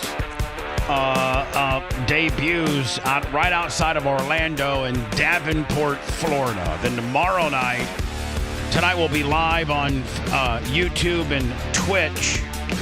Karaoke for tonight. Coverage of the Jake Paul, Mike Tyson Netflix fight. Dinner at 7. Night patrol with Tuttle and Colton. And again, we'll have a 24-hour stream that's happening on our YouTube channel and our Twitch channel, both of which are at the Bubba Army. So for the, 600 additional people we have on Facebook today, Lummy, maybe we can get them to go and peep on our YouTube channel. Our YouTube channel has got a lot of great stuff, a lot of exclusive programming. And that will be at the Bubba Army, and our 48 plus hour stream will be starting tonight about 6 o'clock. And we will extensively cover the Jake Paul, Mike Tyson fight. So you go over there for your extensive coverage. We'll give you commentary on the fight unlike anybody else. We'll give you unfiltered commentary. I mean, yeah, between Dan and Brian, I mean, those guys are going to be fired up for it. In conjunction with Lummy, we've been told there's all these rules with regards to the Content House. We can only have the air set like at 74, so I'm bringing in a portable AC unit. Quiet time. We got quiet. There's supposedly quiet time. $50 grill uptick. Then tomorrow day, I plan on watching I guess we're going to open up with some yoga. Yep. So we're doing yoga, and for those that want to do yoga. And then, Lummy, I think Colorado plays at noon. I don't want to miss that game. No, we're going to hit the dodgeball after yoga, after we get all stretched out. Yeah, dodgeball after yoga, then probably college football for a little bit. Yeah. And then probably start making our way over to the Davenport Ale House at about 5:30, 5:45. I think we're only a 15-minute drive from the facility. And then a meet and greet to all the Orlando Bubba Army fans. There's no admission. Just show up to the Davenport Ale House about, 6:30, 7 o'clock. We're going to be live there till about 10, and we'll open up the Cash Cube. Lummy, it's the debut. We've tried to debut the Cash Cube 2 additional times. It's the debut of the Cash Cube. You spin the wheel. You show the Merch Crick that you're following us on one of our five different platforms, and you spin the wheel. And Lummy, now we're adding I don't know if this is good or not, but we're adding a knife. All right. So you can win a duck. You can win a bumper sticker. You can win a knife. You can win some sunglasses. You can win, or you can win in a 15 to 30 second entry into our $10,000. There's $10,000 in that Cash Cube, and it's as much as you can grab in 15 to 30 seconds. What's that, Seth, now? I was going to say, can like the winner karaoke or something take the Cash Cube for a spin tonight? Yeah, we'll let the winner set it up in the house or something. Yeah, so the winner, here's the thing. We'll use the Cash Cube for all prizes. So like the winner of karaoke tonight gets a Cash Cube appearance. The winner of dodgeball, or the winner of dodgeball, we'll probably have a team, right? Yeah, but it's normally down to just whoever's left on the team. We'll figure out who wins dodgeball. Yeah. They're going to get an appearance in the Cash Cube, and then those that show up for our appearance at the Davenport Ale House after you spin the wheel, not only will you, I don't think there's any slot on the wheel that says you're a loser. I think you get something on every slot. I think there is. With the highest being, an entrance into the Cash Cube. Barstool Sports is reporting that they have signed former Buccaneer and Raiders head coach John Gruden has signed a multi-year deal with Barstool Sports. Does that just pretty much mean he's going to have like a daily or a weekly or some type of show that's, distributed on Barstool? They did a live stream last night of Thursday Night Football where it was like Dave, Big Cat, and Jake or John Gruden. So it was like them watching the game, yes, and giving their commentary of the game, but they weren't showing the game because that would be a violation. Yeah, but now can you have the sound of the game or no? No. So they just have to watch the game. And the guys give play-by-play of the game. Not even Tuttle, not even sound. No sound. No, but and the game is off camera too, right? Yes, but Gruden he told some really great stories said something about why can't we just shoot the refs that make bad calls. Hi, who's this? Hello. Well, I mean, it could be that guy again. No, it's a different area code. Oh, yes. What can we do for you, sir? I just want to talk to Lummy privately. 813-90 Bubba is the phone lines. Oh. What? He's on the clock. What can I can give you Lummy privately, but oh Jesus! I think we got again. I think that's the mad hanger upper. He called from an 813 number this time. Woman. So Matt Gaetz. Is it Gates? Gates. Matt Gaetz is a congressman from the Fort Walton Beach Panhandle area that, obviously, I think he's, a 3 or 4 termer, I don't know. And now he has been selected by Donald Trump to be the new, Secretary of State or Attorney General. Attorney General. And Matt Gaetz comes with a little bit of baggage. And this is recent. Woman testifies to House Ethics Committee that Gaetz had sex with her when she was 17. Now, that's the big flashy headlines now, but this has already been, I guess, somewhat they've already this case has already been dropped. So if they didn't prosecute it during a Democratic administration, here's the story, I think from March. More new developments today in the House Ethics Committee investigation. Oh, no, this is new. This is new. Into Florida Congressman Matt Gaetz. Sources tell ABC News that one woman testified under oath that she received a Venmo payment from Gaetz in exchange for sex. Those sources also say the committee has interviewed half a dozen women who say they attended parties with the congressman and were paid to be there by either Gaetz or his one-time close friend Joel Greenberg. Now listen, here's the one thing now. Well, he's got to be careful with Venmo. They catch on to that stuff. They'll shut you down. Right. Thank God we're not into that type of deal. Yeah. Thank God we're just, begging for money to keep the radio show on. Thank God we don't have some girl over here. So anyway, here's the deal.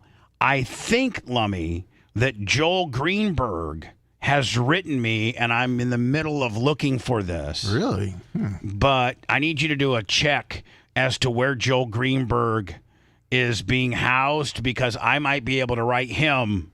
If I can't find the letters he's written me, when we were on AM, was it 550 in Orlando, Lummy? Yes. I think it was AM 550. Joel Greenberg, which I think is in a Florida penitentiary or lockup facility that is somewhere near Orlando.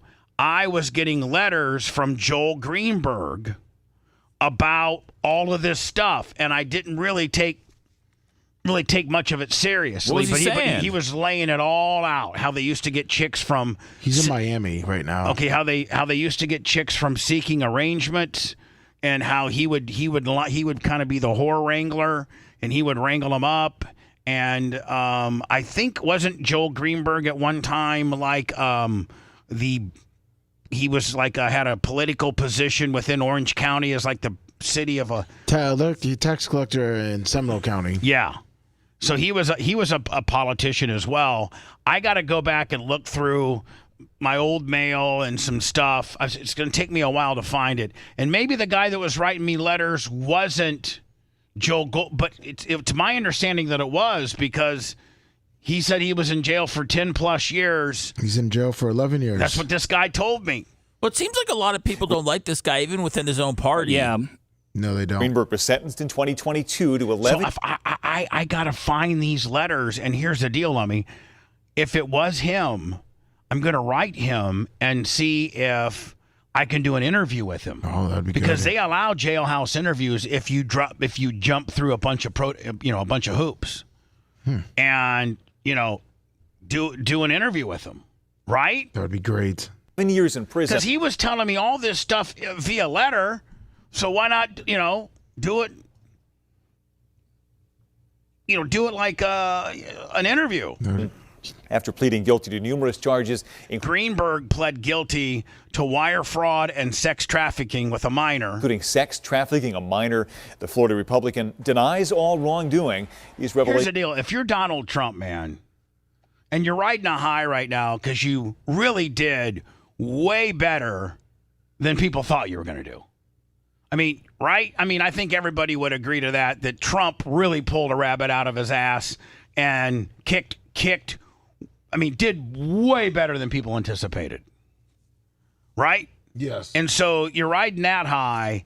Man, I don't know if I come out with this. I mean, there's probably so many other great Republicans that you can make your attorney general that has not had a run-in or even an investigation with that. Now, I guess they found him not guilty. Revelations come a day after the Ethics Committee said he was reviewing allegations that Gates engaged in sexual misconduct and illicit drug use. Now, here's another story, though. He's got an illicit drug use face.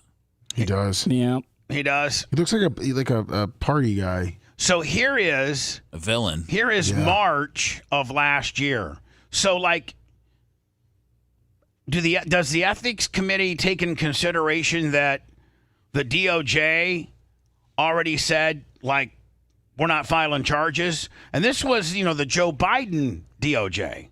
So lawyers for Congressman Matt Gaetz say the Justice Department has ended its investigation and he will not be charged. The investigation focused on the Florida Republican and his one-time political ally, Joel Greenberg, for alleged relationships with women recruited online. Gaetz has always maintained he did nothing wrong. So my question is to you guys, and help me out here, but if the Department of Justice has already ruled on this and that this was not anything that they were going to pursue, and this wasn't a softball Republican-led Department of Justice, instead it is a Democrat. This is under Joe Biden's watch, and under Joe Biden's Department of Justice, they say no charges. We've looked into it. There's nothing for us. We're not moving forward.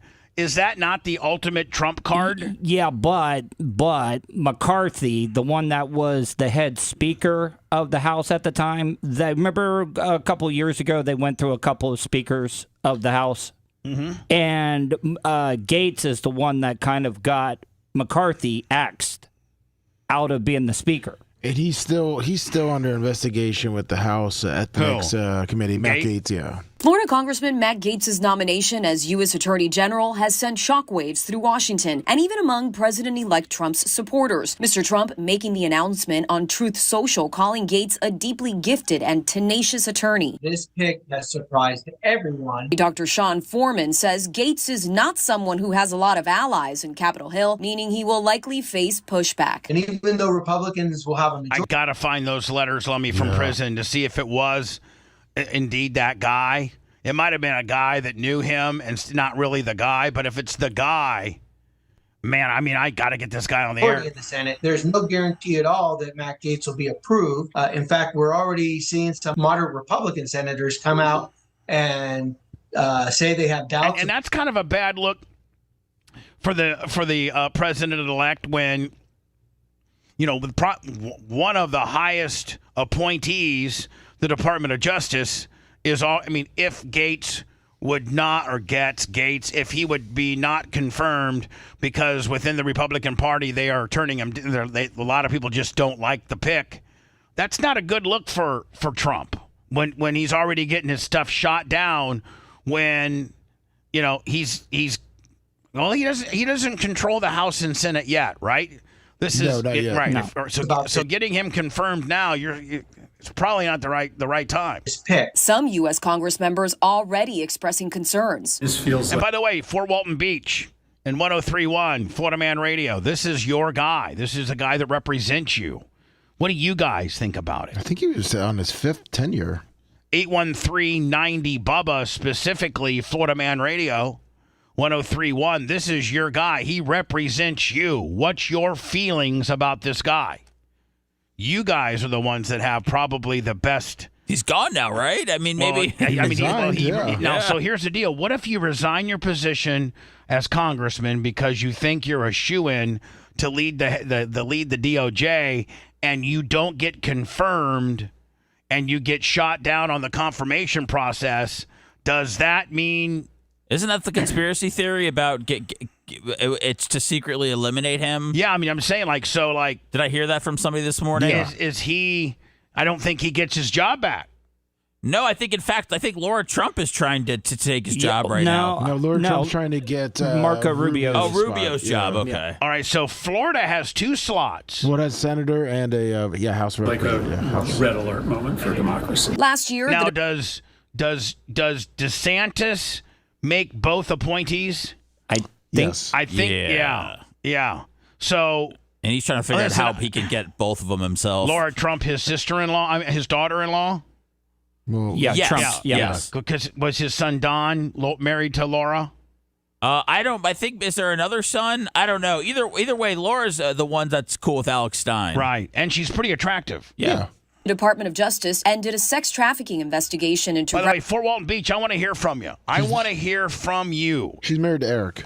813-90 Bubba, because this Matt Gaetz guy is your guy. He's your representative. Representative Gaetz, without criminally charging him. Gaetz currently is the subject of a House Ethics Committee investigation looking into whether he engaged in sexual misconduct and illicit drug use. I think he did. I think he did. It's wrong. I think he just kind of got away with it. It's wrong to judge people based off their face, Bubba, but that's a face that's up to no good. There's just no way you can convince me otherwise. He doesn't have an innocent-looking face. He has exactly. Right. Nothing even close to it. Neither do I. Hello. Hey, Bubba, Dave from West Palm. I was about to just say that same thing when you said it about there could be that whodunit of they trying to get him out because he's gonna, if he resigns, he lost his job. Now he doesn't get confirmed. Now he's pretty much out there. Now DeSantis handpicks who gets that gig, and he has DeSantis has 2 big appointees. The lesser being filling the Matt Gaetz deal, but the big one because again a U.S. senator is one of only 99 other. Or 102 senators? I don't know. There's only 100 or so senators. 100. But there's about 486 congressmen. Senators are big slinging dicks, and Ron DeSantis has 2. He's got a senator appointee. He can only do the senator. He cannot do the House one. So does the House one have to do? How does? I don't know if they have. A special runoff, yeah, but he can only do the senator spot. If they have I think we should go for Bo Reynolds over at the country radio station on JVC. I think Bo Reynolds should be the nominee in Congress or Wolfie. Wolfie, maybe Wolfie. He's more management. Yeah. He might be a little bit more, qualified than Bo Reynolds. So those are my 2 picks. Let's put somebody that works for us up at JVC in there as our new congressperson. Captain Creamsicle, $20. Anyway, Dave from West Palm, anything else? Nope, that's it. Appreciate you. Hopefully, I think these are the Fort Walton Beach calls. 813-90 Bubba. Hello. Bubba! Yeah. How you guys doing this morning? Good. You Fort Walton Beach? Hey, just letting you know that Thomas Massey, the congressman, already said that Trump's going to use recess appointments. Matt Gaetz is the attorney general. What does recess appointments mean, sir? Call me stupid. That means he recesses the Congress and he makes an appointment. They've already agreed to that. Meaning, it doesn't matter what the Congress wants. The president comes in. The president comes in. Doesn't matter. Boss hogs his way. They already said. Yeah, exactly. They already said we'll do what you want and we'll let you do recess appointments. They agreed to that like a week ago. Yeah, I would think that Gaetz probably just wouldn't willy-nilly give up his job if he knew there was any chance of him not getting it. Exactly. Who said that? He said? He's our new Attorney General. Welcome to the world, Matt Gaetz. But who's reporting that they're going to do whatever you're saying?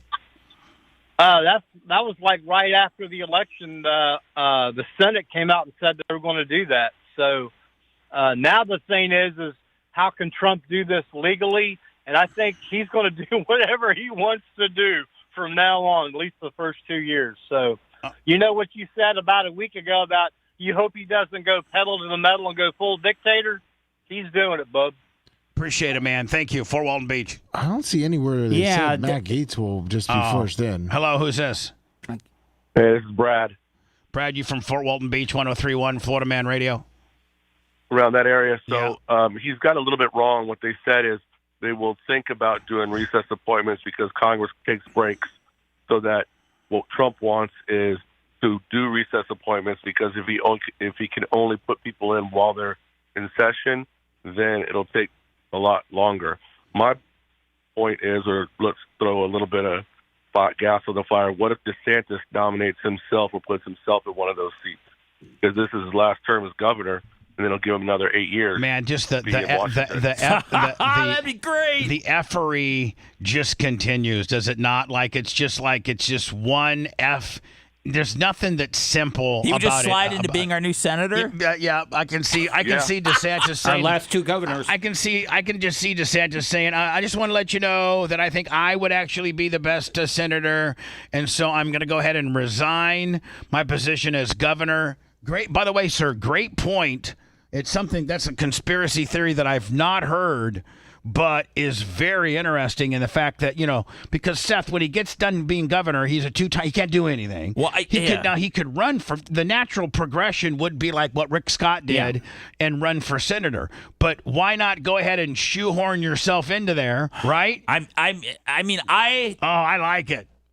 It wouldn't be the worst thing in the world. I just like the effery involved. You know what I'm saying? I mean, all the politicians are the same. They're all a bunch of pieces of shit. It's really a once-in-a-lifetime opportunity when you can, run for president without being nominated, where you can slide into being a senator. Yeah, because look at Ronnie D. He ran for president, but didn't have to listen, Ronnie D., our lovely governor, there was a rule where if you ran for president, you had to relinquish your office as the governor. Well, he threw in a rule real fast that you didn't have to do that. So he tries to run for president, gets his ass kicked on that, comes back and is still the governor.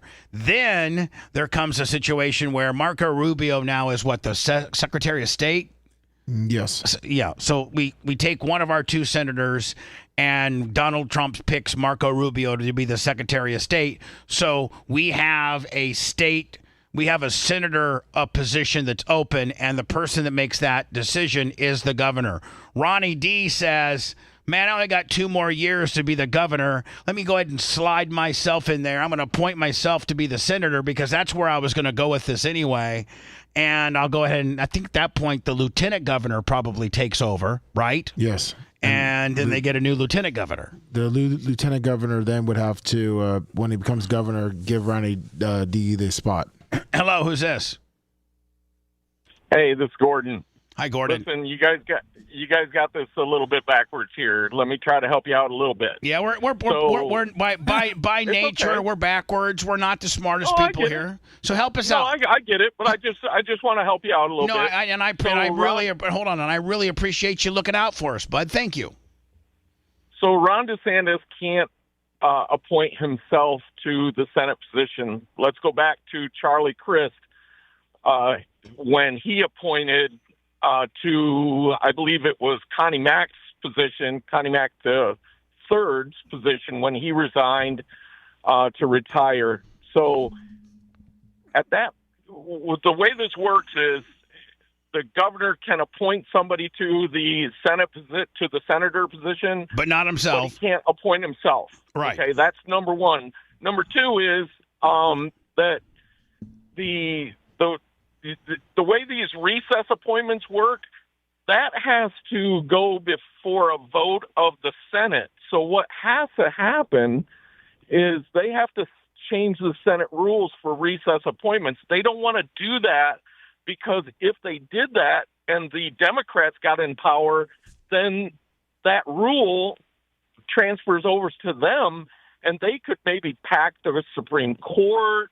They could do all kinds of hooky stuff. So they don't want to give Trump these recess appointments. It's too dangerous. It's kind of like ending It the sounds filibuster. so complicated and so politically effery.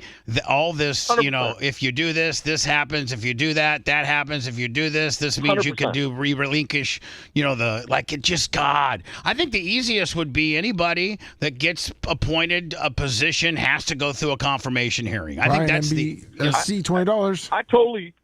I totally agree with you on that. Unfortunately, the governor is going to be able to appoint somebody to take over Marco's. How about what if it's Laura Trump, as they're saying? There's some stuff out there. I was watching Hannity last night, and Hannity was poking her a little bit about that, talking about Laura Trump. She was on the show, and he said, what would you think about that? She's like, well, I don't know. Florida's my home, and all that kind of stuff. So you never know. It could be Laura Trump. It could be, it could be somebody way from left field that we're not even thinking about. Roger Stone. There you go. Yeah, hell yeah. Or how about this? Whoa. How about this? You ready for this one? Tucker Carlson. Oh, yeah. His residency is that. Listen, there's a lot of inside baseball that's saying that Tucker was actually Trump's first pick for vice, but Tucker was like, no way do I want that job. No way. I can't run the way I want to run being the vice. But being a senator, that's something that Tucker might. Now, but hold on. Is it geographically or no? No, because I think Rick Scott lives in Naples and Marco lives in Miami. So I think as long as you live in the state. It's in Florida, yeah. It's like, live in the state. I think the only, there's no jurisdictional lines. It's just you could literally live, two senators could live in the same neighborhood, I think. Yeah. Hey, can I make one more point? I like the Tucker Carlson. About resign to run. So when Marco Rubio ran for president back in 2016, he didn't have to resign his seat. The only time they have to resign their seat to run for another office is when they become the presumptive nominee, meaning that, if DeSantis would have made it through the primary, this year and beat Trump, obviously that wasn't going to happen. No, so you don't have to. So if you're just in if you're in the hopper of the other 8 or 9 people, you're good. But if you're the actual nominee, then at that point you have to resign to run. Exactly. And no matter what law, I appreciate it. Thank you for Thank you for being smarter than us, because we don't know. We don't have any smart guys in here. Tuttle's not smart. I sent you a video. If you wanted which kind of explains a recess appointment, unless you got it from that guy. I think I got it from that guy. All right, but maybe we'll play. Oh, especially if this is the bitch that I'm talking. Greta Van. What's this bitch's name? Oh, Greta Van Susteren. Yeah. Oh, she's still around. She's Newsmax. I mean, Newsmax. She's got a great jawline. She's got a sidewinder, is what she's got. She sure does. Did she? Did she have a stroke or something? Did she get? Because she talks like this on the side of her mouth, like this. She talks like this.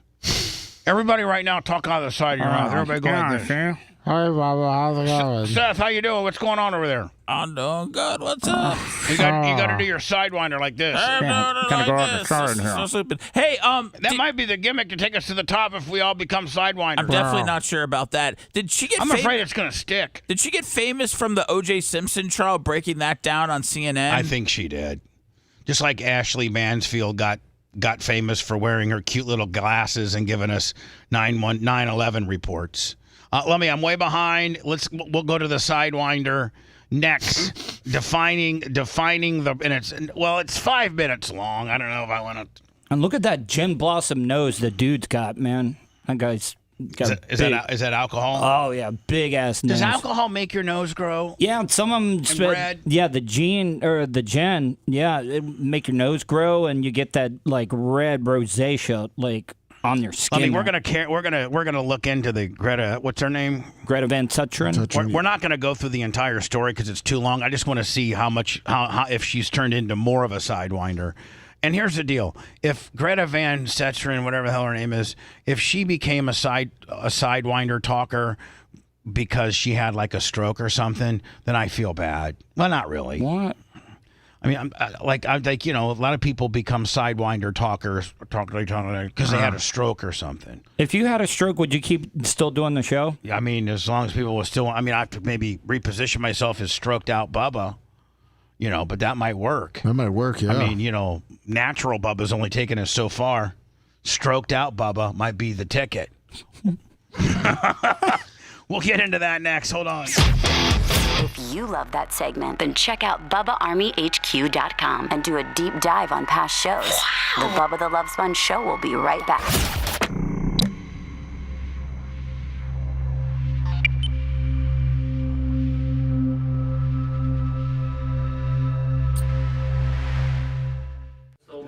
You've never been on a pedestal with a ring light kicker. You really, people sending you cases of core, fucking doing breaks, fucking hand sanitizer. Yeah. There's a lot of perks of working here at the BRN. Did Phoebe know that I had heat with her? Yeah. She had to hear it. Yeah, she's okay. She's okay with it. She's about the kids. She's all about the kids. What's up, Permagrom? Oh, man. These foreign people are really starting to bother me.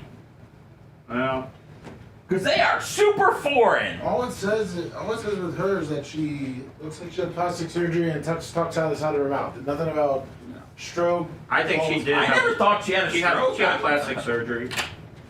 She just talks out of the side of her mouth according to everything. Oh, shit. Ugh. Yeah.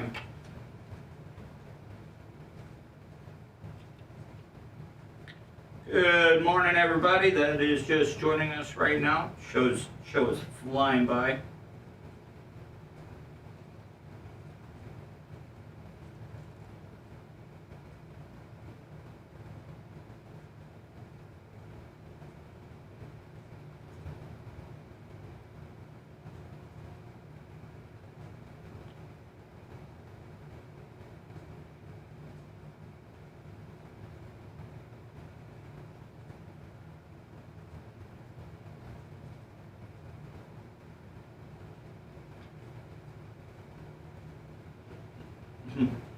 Awakened all day.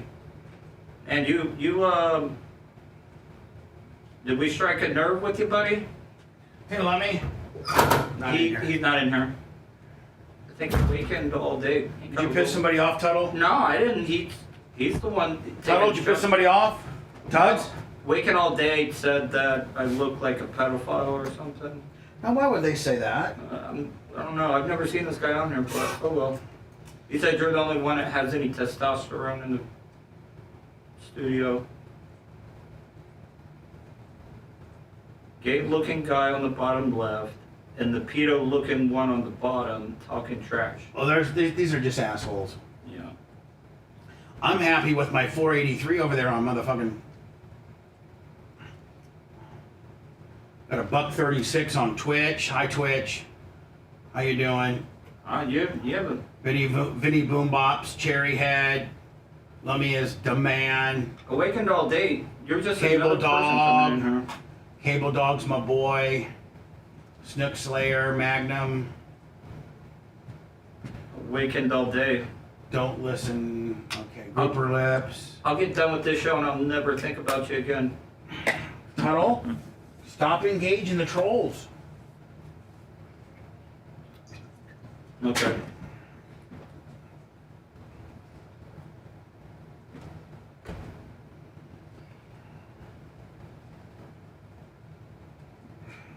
Great Man Sustenance kind of starting to look like Don Imus. Yeah, you're right. I knew something was bothering me about What's up, Snizook Lair? I love the Rumble chat. If you guys are here for the Mike Tyson Jake Paul fight, stay right here. Yes. You gotta subscribe to the channel to get the link. Yeah, hit that subscribe button and We'll send the link out later today. We'll send the link out later when you hit my subscribe. email is Tuttle. You mean when you follow us on Facebook? At gmail.com. Follow, YouTube. subscribe. Yeah, you Facebookers need to go over to our YouTube channel and follow us there. It's at The Bubba Army. That's what we'll be putting the link up.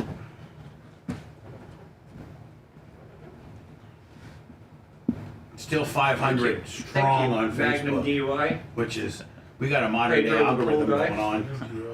Don't we? We average 36 and we're running 516 solid right now. Because was a bear.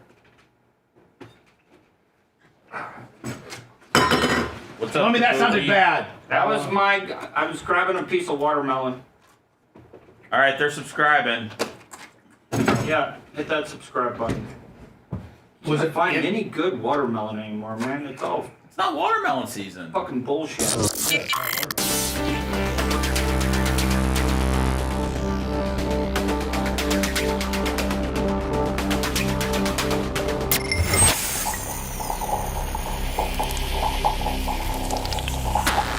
Broadcasting live from the Aquabito studios, aquabito.com/Bubba. It's the Bubba the Love Sponge Show.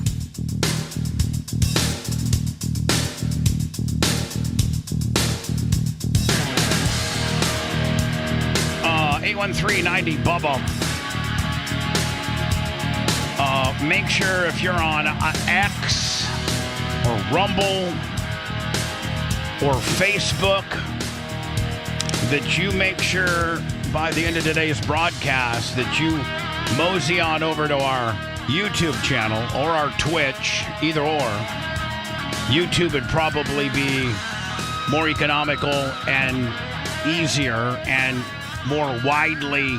There's better stuff over there. Although we are working on making Twitch great again. Like we did our little Twitch raid. Took a girl from France, a 21-year-old girl from France who's really Ukrainian, and she's in France studying. And during the Klim Kush podcast, we went over there and peeped on Twitch to see if we could find, somebody that had like virtually no followers and no listeners or no watching. We found this cute girl, and she had 4 viewers. We clicked on her and made it 5, and then told her, hey, on Thursday at 9:50 Eastern American time, which I think it was like 4 o'clock her time. Yeah, she said 4 or 5. We're going to raid you. And that's where we're going to shut, most of our platform down, or ask all of our, followers from all of our platforms to go to our Twitch channel. Our Twitch channel's at the Bubba Army, and then we're going to raid you and give you some well-needed recognition, And I think, Lummy, she picked up 550 followers and made a couple $100. Yeah, it was nice. So that was great. And the guy on line 1 is the one that showed him his back tattoo or whatever. Joe, it's Bubba. Hi, Bubba. Joe, can you not be creepy when we do these Twitch raids? I'm asking nicely for myself. I'll do whatever you ask me, but can you do me a favor and stop believing what every lying hater tells the lying haters that tell you what's not happening for you? Joe, I saw the picture. You asked her to raid you. She did, and then you start showing her pictures of your creepy back tattoo and stuff. Let's not exploit. Let's not try to get traction over somebody we're trying to give some traction to. And I understand completely. When you said in the beginning, stop trying to get myself over, but get you over. That's all I ever talked about. Now, I reminded her. I told her to put it in her phone right after you guys left, on Tuesday. But Joe, it comes from a guy that's laying at a hospital, at a hospice place, in a bed that's bedridden, and it just comes across a little creepy. You gotta take a step back, Joe, and look at your creepiness factor. And I say that now hold on. Don't get ahead of me. I love you I love you to death. I'll do anything. I'll do anything for you, and I'm not trying to belittle you or make you mad at me, but you just got to take a step back and realize you're dealing with a very young girl.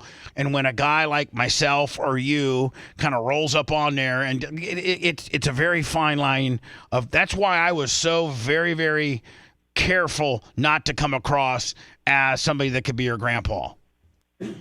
So when you're laying in a bed and you then ask her to re-raid you, and then you're showing her back pictures of your Hulk Hogan with a hair lip back tattoo, it's just, I think it's not good for the brand. I think you just staying back, being the brand ambassador digitally without asking her to re-raid you, might be the way to go.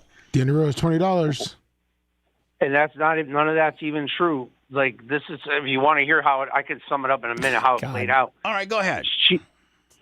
I stayed above board with her in her stream. Everybody else was talking Carney, talking about the two-finger cul-de-sac technique, talking about bad score, and I didn't play into any of that, and all that just stayed whatever. But I just kept asking her nice things.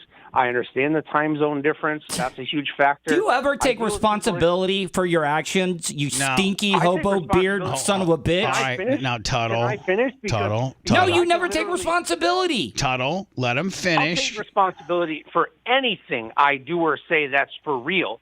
But she wanted to raid somebody because she was getting done. I was the only person that was live on Twitch when she wanted to raid somebody.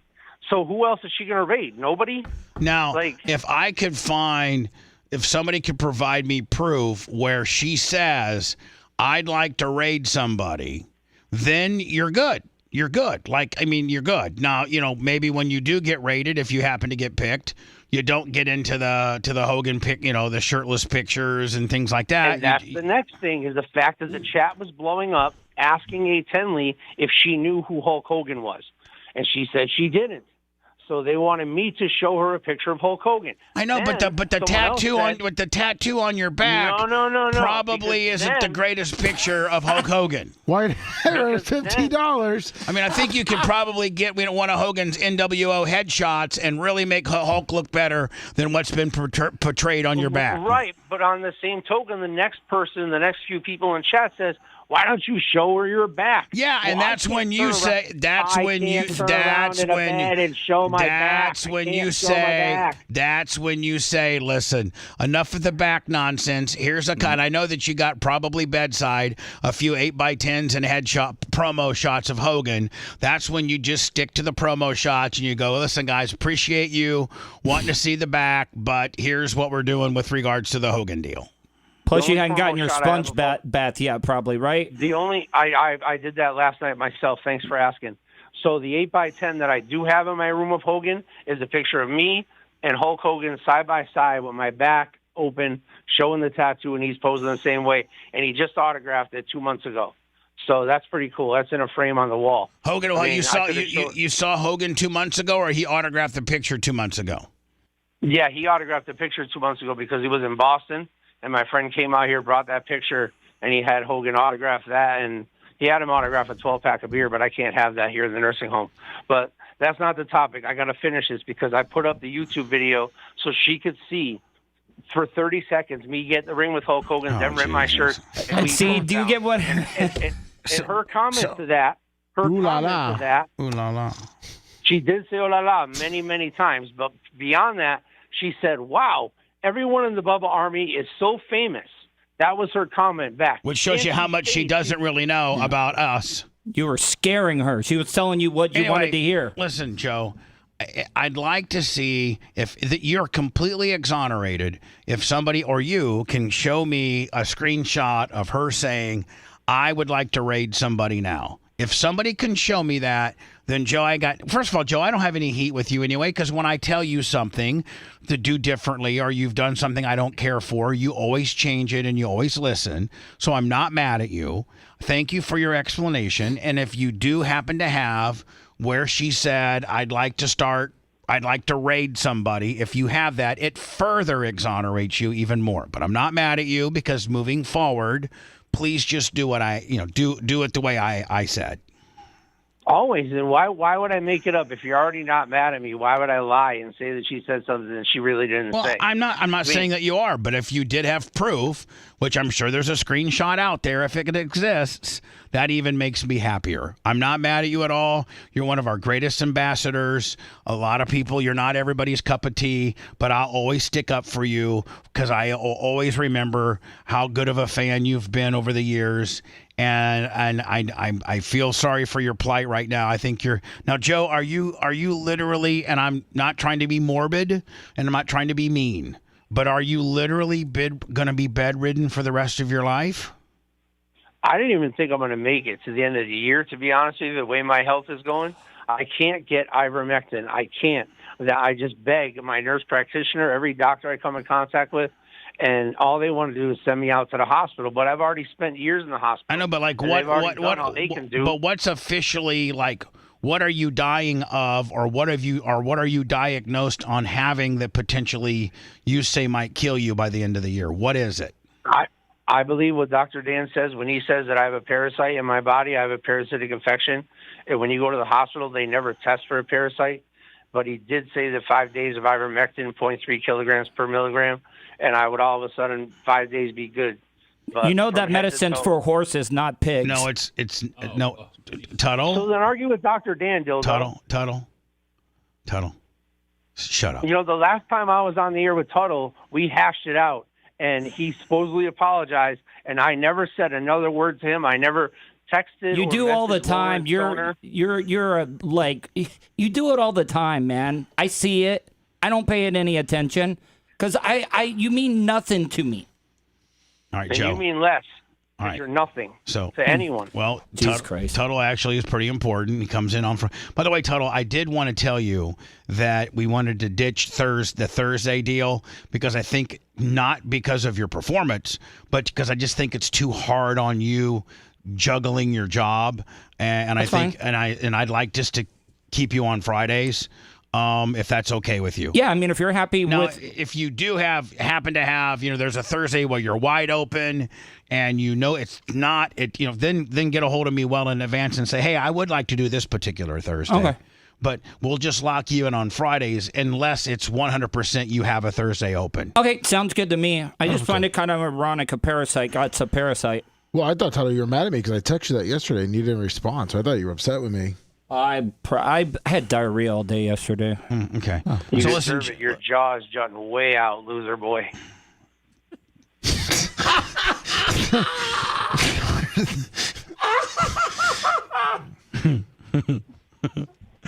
Joe, you got him, buddy. So we'll leave it at that, okay, my friend? Sounds great to me. God bless you guys. Thank you. Totally, you got real heat with him, don't you? I mean, real heat. Yes, I do. If you had the ability to go to his hospice center and put a pillow over his face and nobody could see it. No, air bubble in the IV. Oh boy. Maybe some fentanyl in the IV. Yeah, just air bubble. Hello. Will an air bubble in the IV kill you? Yeah. If it goes to your heart? Yeah. Or there's so many ways to kill a hog. Hello. Jesus Christ. Hello? Yes, sir. Help. This is Brian. Hi, Brian. From Milton, Florida. Hi, Brian, Milton, Florida. It's Bubba. You're live on the air. How you doing, bud? Pretty good. About this Matt Gaetz thing. He overwhelmingly won this area, for one. For two, he won as a congressman for the new session going in. So even though he resigned from this session, if he does not get approved, he could still come in as our congressman under the next congressional house. Oh, okay. So that would be like saying he just won for the new Congress that I think takes up first couple days of January. So he would only be resigning the last month of his current stint as congressman. And he has already won the next time that it resets. So if indeed he wouldn't get confirmed or he wouldn't get the job, he still is legitimately starting in the first couple days of January, the winner. Correct. It was his way of getting out of trouble with this ethics hearing. Because now all that goes away. It's sealed now. Yeah.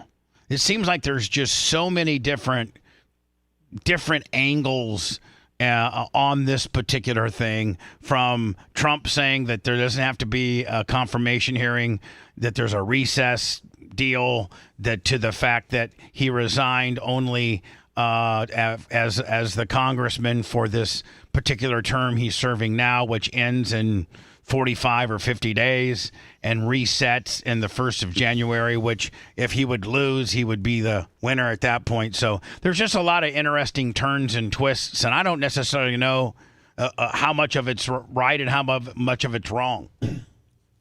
Well, that's the rumor going around in his congressional district of why he did what he did. Is so if he loses being in the attorney general, he can still go back to being a congressman, even though he resigned. Right. Because he's in under the new House. Right. And the only really and his new term would start in January, so he's only really resigned like the last month and a half of his old term.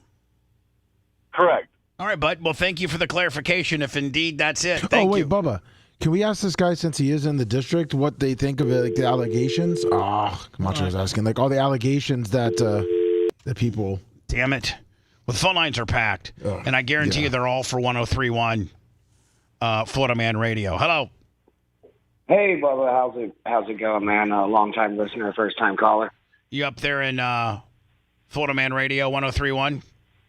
No, I'm right over here by your racetrack, bud. Oh, Ocala. Oh yeah. Fantastic. Isn't there another racetrack like right down the street? What? Yeah, there's a y'all little. ever, there's a little place called the Bull Ring, and they kind of race like go-karts and much smaller cars. It's a very little track, but they do well. They run more often than we do, but yes, there is a track right on the road. Oh yeah. I drove by it this morning. I was like, that's really weird. Yeah. Anyway, I was just calling in to say that Joe guy is like super creepy, and he always has been. I think we all know that. Hello, Tuttle. Hey. Hello, Seth. What's up, Granny? Did you just do a bump? It sounded like you just did a line. Maybe you did. No, really, I'm working construction right now. I'm painting baseboard, but no, I didn't do a bump. Painting baseboard. That's being on your knees all day, taping off the floor, taping off the wall. Is that? We don't use tape. No, we don't. No, I'm a professional. I don't use tape. But so hold on. You're steady enough with the brush that you don't even have to use tape. Yeah, absolutely. After about 3 beers, probably. Thanks, Todd. I'm wearing my neck assist that you sent me. Thing changed my life. Yeah. You know. All right, my man. Well, appreciate you. All right. Well, yeah. Yeah. Hello. These phone lines, 813-90-BUBBA. Got to go to the phone lines. Hello. Yeah, hi. Can you hear me? Yes, I can. Just wanted to say that you are so strong, and I'm so proud of you for standing up for what's right and for supporting Donald Trump. And I've listened to you since 2006, and I love you, and I just wanted to tell you that. Well, thank you. You're a very refreshing phone call, my friend. Most people hate me. Creepy. Because they Google me and they see all these bad things I've done, some of which I have, and some of which have been a little bit embellished, and some of which there's a story that needs to be told that most people don't know. Everyone does shit, you know? Yeah, yes. This reminds me of the song, I just called to say Howard I love introduced me to you. He really turned me off after the last election, and I understand everything between you and him, but your strength is unbelievable.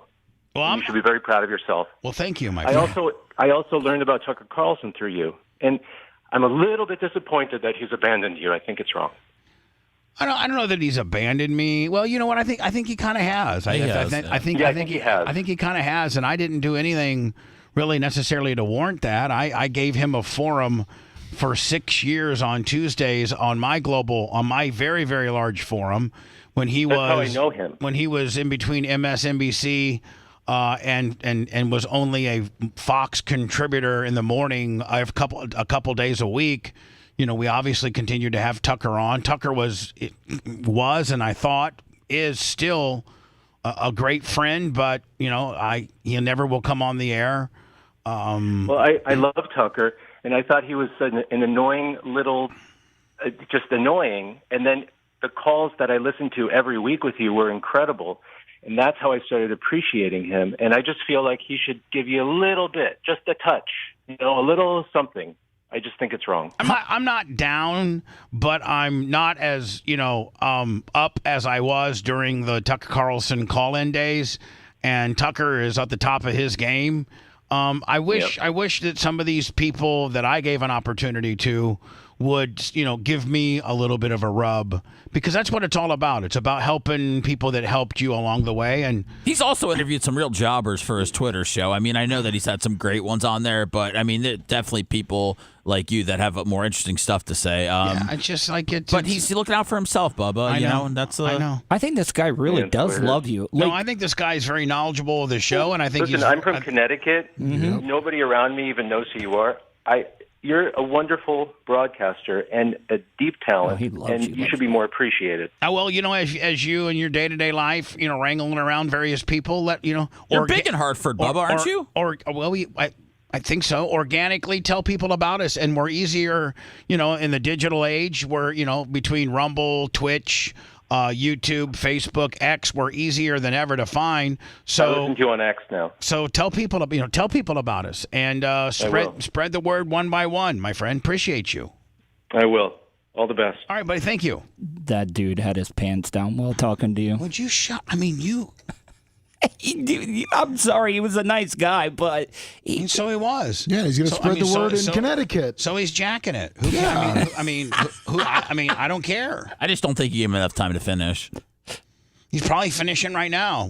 Listen, sir, from Connecticut, I appreciate you. You're one of the nicest callers I've had in a while. Isn't it possible there's just nice guys out there? And he's at the top of the list of nice guys. And Tuttle just put him as a jerk in it. Well, I mean, you could be a nice guy and jerk it on the phone. If I was talking to, if I was talking to my favorite, guy in life, I might jerk it. I don't know who that would be. Maybe back in the day, maybe Brett Favre. I might have a jerk to break, if I had Brett Favre on the phone talking to me. Yeah, now I'm going to tell you, Bubba, man, during Super Bowl 31, when that 86 Razor opened up for Andre Rison, nobody thought it was going to be there. I didn't even know that Andre Rison knew what an 86 Razor was, but I called 86 Razor. So when he told you that story, were you getting a little excited? Well, I was getting excited because I know that I don't think anybody's ever asked him that story. I don't think so. And no one's also promised him a skag. If you want 24/7 on-demand Bubba and the crew, go to BubbaArmyHQ.com. Right now. The Bubba the Love Sponge Show will be back after this.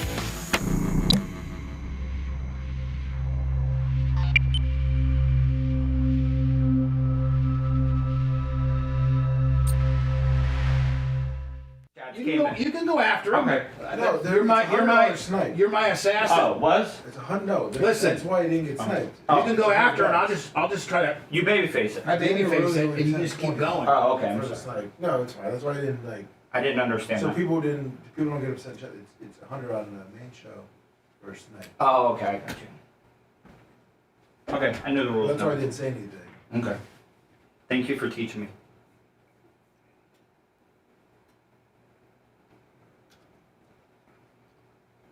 I mean, still fucking 521 on Facebook.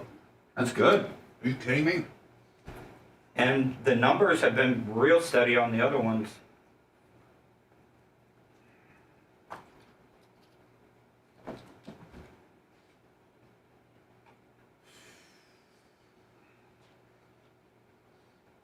Oh, Lummy. Yes, sir. Did I not fucking call it?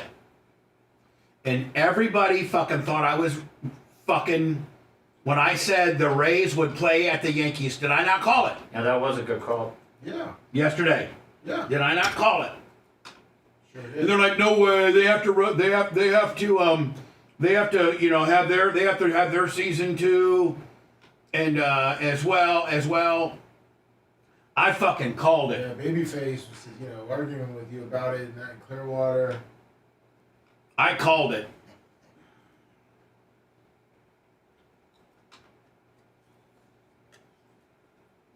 Yeah, congrats, Tina. They got to figure out what they're going to do with their minors. Yeah, that's pretty cool, Tina. Congrats. 16 months alcohol-free today. I mean, I think, Lummy, yeah, that adjusting a single A schedule is far easier because the travel is just guys on buses, right? So if you take the Rays schedule, hey, did I not call that the Rays would play the Tampa Bay Yankees? Did you call that? Yesterday I did.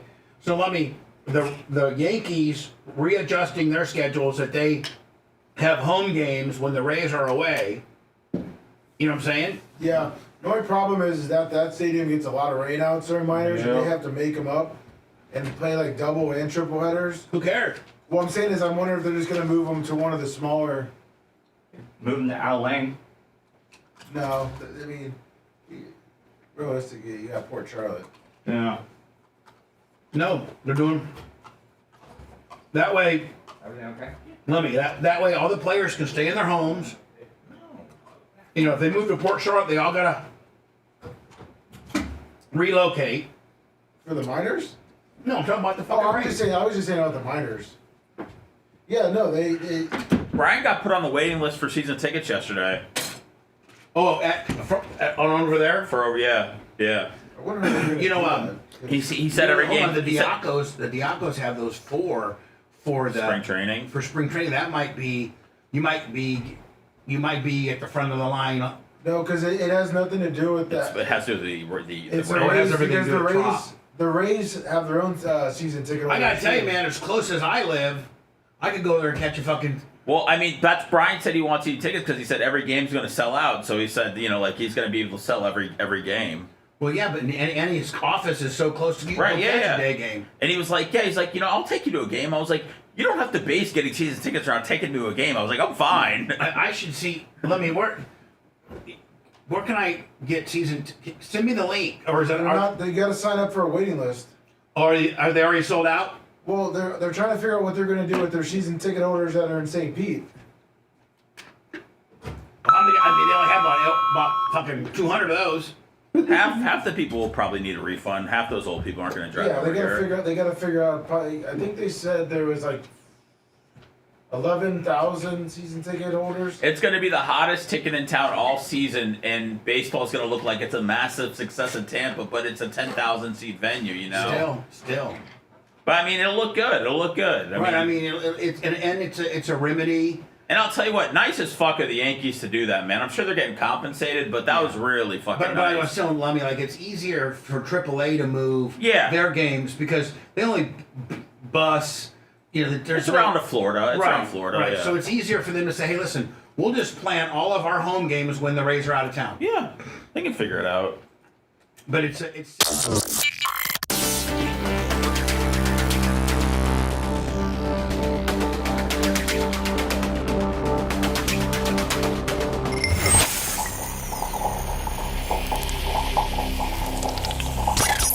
Broadcasting live from the Aquabito studios. Aquabito.com/Bubba. It's the Bubba the Love Sponge show. I forgot Party Kim, formerly Drunk Kim, now just, Partying Kim. Cool Kim. $50 on the snipe for Joe the Supermark. Venmo, PayPal, Cash App. Hopefully that'll be quite active this weekend as our content house, the first of hopefully many Bubba the Love Sponge all-digital content house debuts tonight. We're probably looking at about a 6 p.m. sign-on. Dinner supposedly is at 7. Tonight I'm going to be I want you to take a screenshot picture of this right here. Okay. And then I'd like to have this air checked or a video check that I send to the head coach of the Warsaw Tigers, Bart Curtis. Is this pep talk? No, I just want to. He wants to keep his hookup strong. I want Coach to know that I'll be watching the game tonight, and I'm encouraging all my listeners to go to YouTube tonight. Around the game starts at 7:30. It's the regional championship of I think it's 11. I think it's sectional 11 versus sectional 12. It's Lafayette undefeated, 12 either 11-0 or 12-0. Lafayette Jeff versus I think Warsaw's 8-3, and it's at Warsaw, and you can watch it on YouTube. It starts at 7:30 Eastern, And I think you go and just Google on. Wait, are you sending people to watch the football game instead of our live stream? Oh, yeah, you're right. Probably shouldn't be doing that. I mean, I don't know how many. I mean, well, we can just say that, and we'll cut this part out and send it to the coach. So it sounds. No, like we're not going to send any of this to the coach. Just don't worry about it. I mean, if you want people to watch the game, it's cool. I don't want to. How many students go to Warsaw? I don't even know. If it's a big school, I'm just trying to get a size. Oh, it's a big school. Yeah, it's like 600 a class. Oh, wow. Times 4. I had that in my. So like 2,500, kids. So no, yeah, let me. I'm not going to promote because if you're watching Warsaw football on YouTube, you're not watching me on YouTube. So watch me watch Warsaw football. That's the ticket, baby. There you go.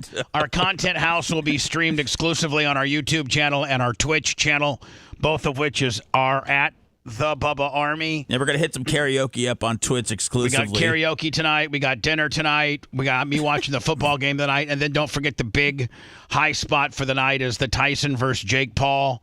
Play kind of us watching it, giving us our opinion. Hello, you're on the air.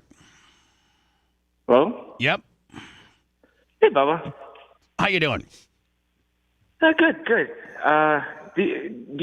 Could you maybe tease what song you're going to sing tonight on karaoke? No, I have no idea. I have no idea what songs Brian's bringing. I have no idea if I'm going to participate or I'm not going to participate, and I'm going to make Merch Crick participate for me. Maybe she could do a Taylor Swift song or something. I think she likes more country stuff. I think he's got one of them gimmicks where you could just look up whatever song you want. He does. He's got a, yeah. All right, I don't know. Can I do a duet with Merch Crick? Sure. Like something from Greece? As long as you guys are leaving. I got chills. They're multiplying. Yeah. And I'm losing control. Yeah. Yeah. It's electrifying. Fine. All right. Listen, sir. Listen, from Seth, who has naturally a karaoke every day. He is in here as a karaoke event.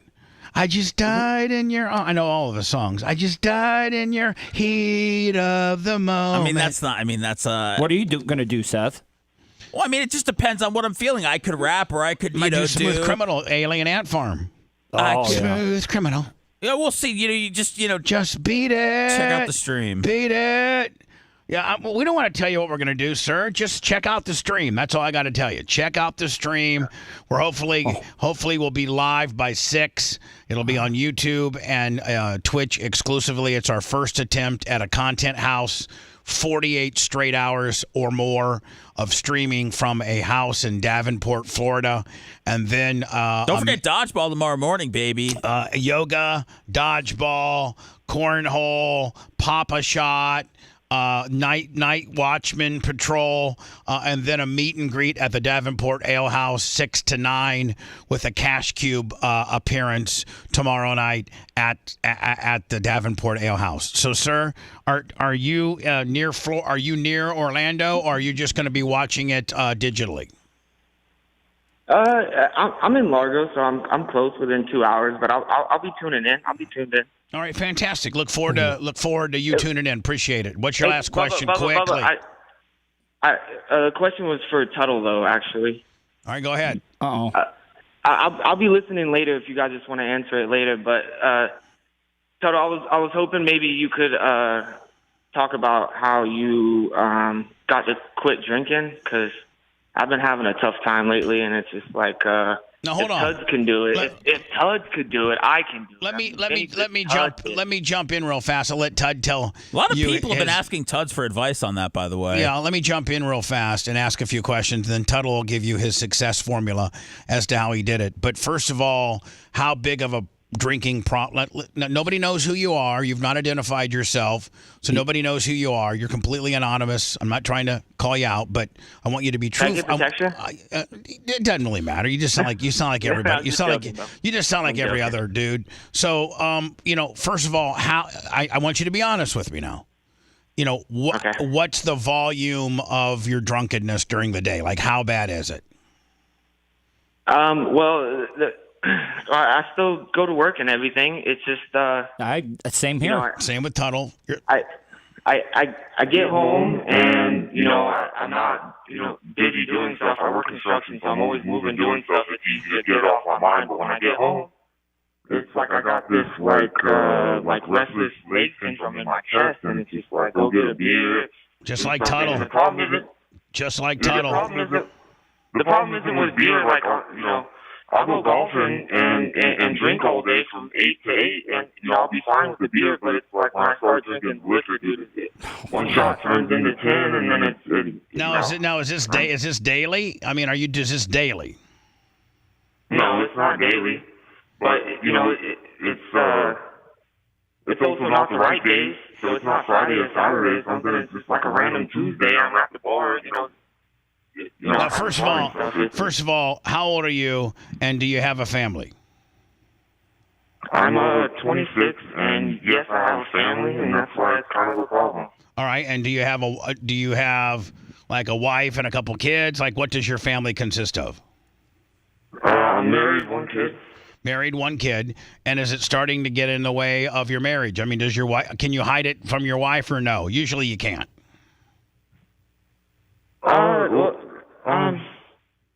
I don't try to hide it. I mean, she knows. Half the time she's drinking with me, but like the thing is like.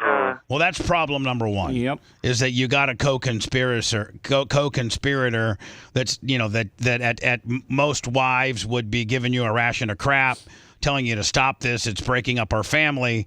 But since she's kind of in on the deal, that's a lot of. I mean, Tuttle, I'm not an alcoholic, but if you had somebody, if your mom was drinking with you, Tuttle, it would have been that much harder to quit. Right? Oh yeah, my drinking got. I haven't talked to her at all, and she doesn't have no idea because she doesn't really. I mean, she. I don't tell her. She doesn't think there's a problem, and it's not like she's like, "Oh, let's go out and drink." It'll just be like, all right, but what if you were like just to quit? Like I think literally Tuttle and Tuttle, I'll let you speak for yourself after I make this statement, but I literally think Tuttle literally threw the bottle away one day and never, ever touched it again. I don't think he weaned himself off. I don't think he went from one bottle a pinch to a half to a quarter. I think Tuttle literally manned up, threw it away, went through the detox, went through the DTs, the sleepless nights, the throwing up, Tuttle, take it away. Now you do. How'd you deal with the itch, Tuttle? Well, for one, you got to realize drinking, alcohol and benzos are like the two main addictions that you can actually die from the withdrawals. Like it can kill you. So like it's not that bad. I'm not shaking or anything. It's just I don't need to be showing up on a Wednesday looking like a fucking piece of garbage. A piece of garbage. Well, I mean, listen, I just stopped right away. See, you had mentioned something that my problem was when you're working and you're staying busy, you're fine. When you are just sitting around with nothing but your thoughts or bored is when I wanted to drink. But hold on, Tuttle. It seems like he would have less of those because he has a family. Yeah. So you didn't have a family. You just pretty much, you didn't have a kid to be responsible for. I think you probably had. Were you sober when your dad died? Yeah. Mm-hmm. All right, so you just had your mom and dad, but, that doesn't keep you that busy. No. And so you had a lot of time on your hands to go to the bottle, whereas this guy has a wife and a kid, so one would think that he wouldn't have near the time that you had. Yeah, no, I mean... I have time. I'm mowing the grass, I'm drinking a beer, I'm scrubbing the pool. I got a cocktail. I mean, I'm doing stuff, but I'm still drinking. But you're not hiding it. You think that you're hiding it from people, and people can smell it on you. I'm not hiding it at all. It's just I want to be done with it. That's all. And every time I try to stop it, I got that itch in my chest, and it's hard to fight. Well, I mean, here's what it all comes down to. You got to stop cold turkey, and when you get that itch in your chest, you got to beat it one time. And if you can beat it one time, then one time turns into two, and then two times turns into every time. So, when you get that itch in your chest that you are bored and you want to crack open a beer or drink something because you're mowing the lawn and you're bored, chew some gum or I don't even, that sounds kind of stupid, but I'm just saying, you've got to say no to your itch in your chest that you call it at least one time and to be able to start the road of sobriety. And also you need to get a structure set up a little bit. Like mine is, I get outside, and I know a lot of people are going to say it's hippie BS. I do the grounding thing. I'd like to be up, get the first ray of the sun, and have bare feet and grass, and then I go to the gym, work out, then I get to work. See, it's going to take structure throughout the day for you to be able to do that. And once you get past the physical withdrawals, then it's all in your mind after that. But that's the easier part. But you got to one time say no to that, what you call itch in your chest. You've got to stand up to that itch in your chest that you call it and just say, no, I'm not going to do it. I'm not going to do it. It's going to be about 10 days to 2 weeks for you to get rid of that itch that you're talking about. And then, like I said, it's all going to be in your head.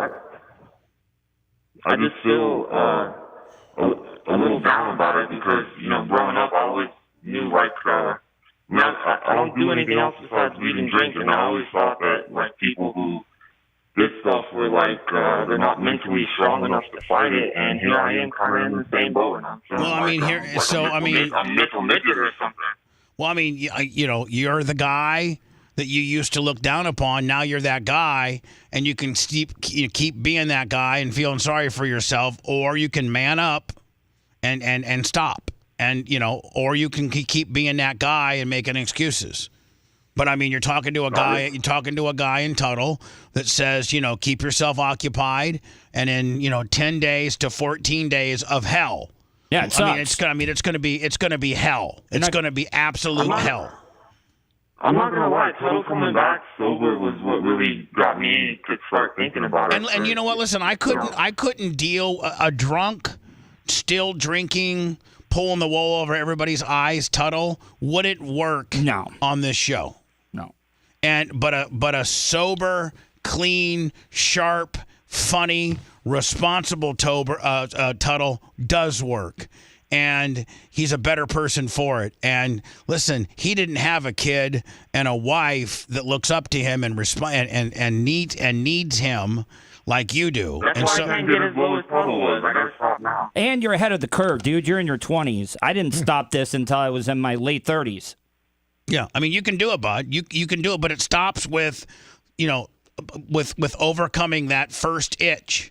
I mean, listen, sir, you got to stop. You got to, or you're going to lose your family and you're going to, end up dead. I'm just telling you. No, you're right. That's why it's a problem. So, I mean, stop right now, today, and later this afternoon when you get that first itch that you need a beer or whatever. Go exercise. Be a man and don't do it. And look at your kid as reason why you're not doing it. That kid that you kiss goodnight every night, that kid that looks up to you as their dad, know that, you're on a wrong track of being a great father and a horrible example for this child if you don't change your pattern now. Sorry. There we go.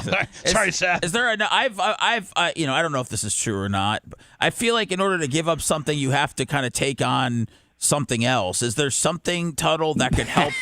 Mine was dumb. It was Minecraft. Okay. But playing Minecraft, yeah. I mean, sir, is there any other thing you could potentially substitute, whether it be going to the gym or playing a video game or just something that you potentially could take up as a hobby or something, fiddle messing around in your shop? I don't know. Is there something that you're interested in that you like that could potentially take the substitution of alcohol?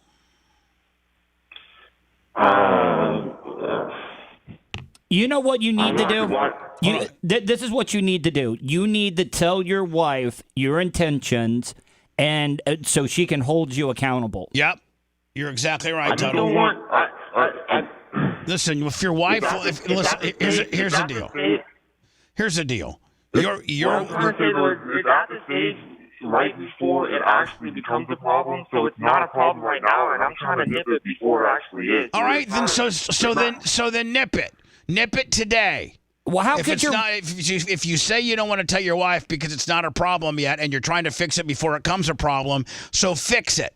Fix it now. Fix it today. And next Friday, call me back. And by the way, I have you under protection. And see and start off in small increments, but see if you can kick alcohol's ass for 1 week. Because if you can, you're well on your way to having kicked it permanently. But it starts today. If you make the proclamation that you don't want to tell your wife because it's not a problem but you're trying to stop it before it becomes a problem, how can she be mad at you? And you listen, I think it's genius that Tuttle says get your wife in on it so that she can be your coach and can help you when you have these urges, but you don't want to do that. So since you don't want to do that, no, I'm listening. I'm listening. I get it. It'll help keep me accountable. I'm listening. No, but you automatically think, well, it's not a problem. I want to nip it. Well, okay, well then nip it. Nip it. Stop talking about it and do it. Since it's not a problem, you should be able to nip it. You're going to get that itch in your chest later this afternoon. It's Friday. After you get off of work, you're going to think, probably by most normal Friday standards, hey, I'm going to have a drink. Hey, I'm going to start my weekend off. I'm going to start partying. Well, today is the day that you can start that process. All right, Bubba. And call me. And listen, if you trip up a few times during the week, when you call me back next Friday, be honest with me. Shoot me straight. But if you go a full week without drinking, we're going to give you a Bubba Army knife. There you go. Okay, but how about I get some of those grounded beef from Ted? Some of those what? Okay, thank you, guys. All right, thanks. And if he's still listening, you can email me Tuttle@gmail.com. That's Tuttle with 2 Ds. I'll reach out and talk to you if you need any help. Be kind of a sponsor. Yeah. Yeah, there you go. Tuttle with 2 Ds. Tuttle with 2 Ds, TUDDLE @gmail.com. And he would be, and Tuttle is very approachable. I mean, unless you're Joe the Supermarket. And he'll help you. He'll help you. I mean, Tuttle, you did it the hard way, man. I mean, you really did. I also got off of all the psychotropic drugs at the same time too. Well, did weed help you? Oh yeah. Well, that's what I kind of was getting at before. Like, yeah, get into some weed. Like, for real, sir. I mean, go. You know what? Go get your medical marijuana card. Now you're completely legal. You go get Seth? Go get your medical marijuana card. Yeah. Now you can go to the dispensary and get it. If you get pulled over by the cops, you're fine. Well, he can stop drinking, and then he can cut back on his weed when he wants to. And you know what? You ain't got to buy a joint. You don't got to buy buy a flower. Buy some gummies or just a vape pen. And you just hit this vape pen every once in a while when you got the urge. Takes the edge off. It takes the edge off. Or pop a gummy. You don't got to be smoking a joint. Got to trade one addiction for the other. Want to listen to the show on demand and on the go? Enlist today at BubbaArmyHQ.com. Sign up and start listening. The Bubba the Love Sponge Show will be back after this. Every morning, I go on about a 2-mile walk down to the water. I do my grounding. Bare feet. Somebody on here said that it really does work, and a lot of people think I'm being a big. Hey, listen, when I work out with no shoes because Hogan believed in it. When you work out, you got to work out barefoot for grounding. Yep. Arnold did too. It also helps your balance and builds up your arches. Yeah, like your calves and all that. Like it does. But when we were all kids, I never wore shoes when I was outside playing. My feet were tough as shit back then. I could walk across a blacktop in the summer. You had 7-Eleven feet.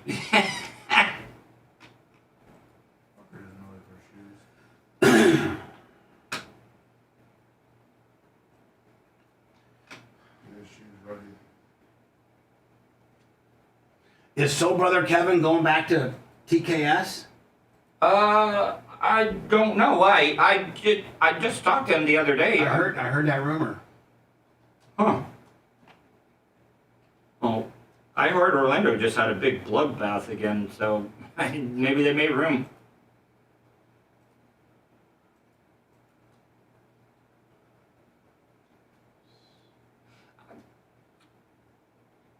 Yeah, I mean, we're not going to send any of that shit to. Okay. No, I'm sorry, Bubba. I didn't mean to. I fucked up. No, you didn't. I fucked up. You actually, get, like, I wasn't thinking about the forum that I'm watching it on. So, no, you didn't. Not at all.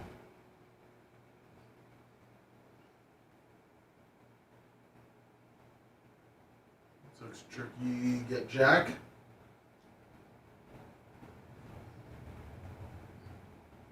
Shout out to everybody that thinks the content house is lame, but will be watching us all fucking weekend. What's up? It's not going to be lame. We see you contributing. Tory Analytics.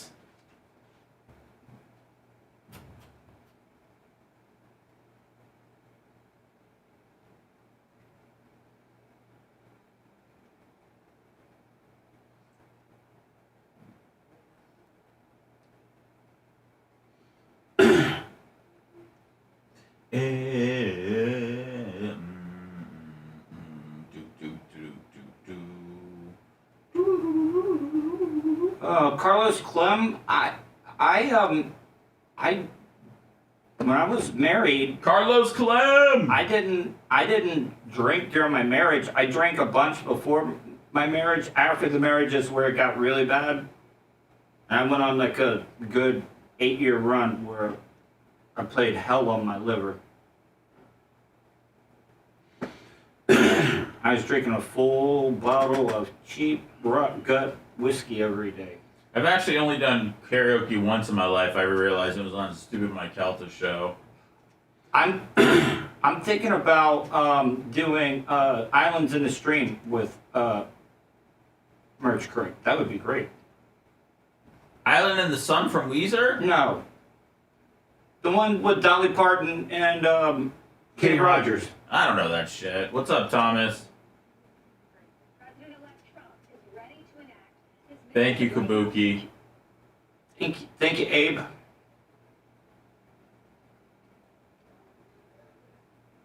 Thanks, SoCal Jim. I gotta get you guys listening to those podcasts again. Somebody wants Living on a Prayer, Seth. Can you do that one? No, I hate Bon Jovi. What about Love Shack? Again, I don't do gimmick songs. How is that a gimmick song? That's a gimmick. That guy's a fucking caricature. What up, Lunger? Wait, you don't think he's really gay? I'm not saying he's not. I just don't. I mean, I'm not. B-52s isn't in my repertoire. I got a lot, but not that. You're not tin. There's no passion. There's no passion. I got no passion. There's not. That song doesn't evoke passion. Does the fucking chicken dance evoke passion? That's baseball games. Does the Macarena evoke passion? What's up, Paul? What about Gangnam Style? I did love that fucking song.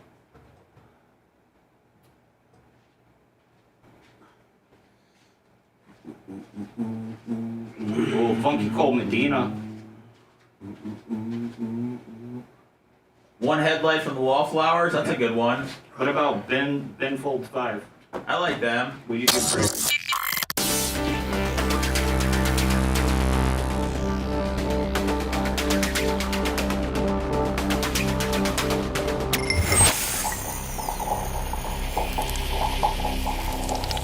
Broadcasting live from the Aquabeto studios. Aquabeto.com/Bubba. It's the Bubba the Love Sponge Show. 81390 Bubba. Try to get your phone calls.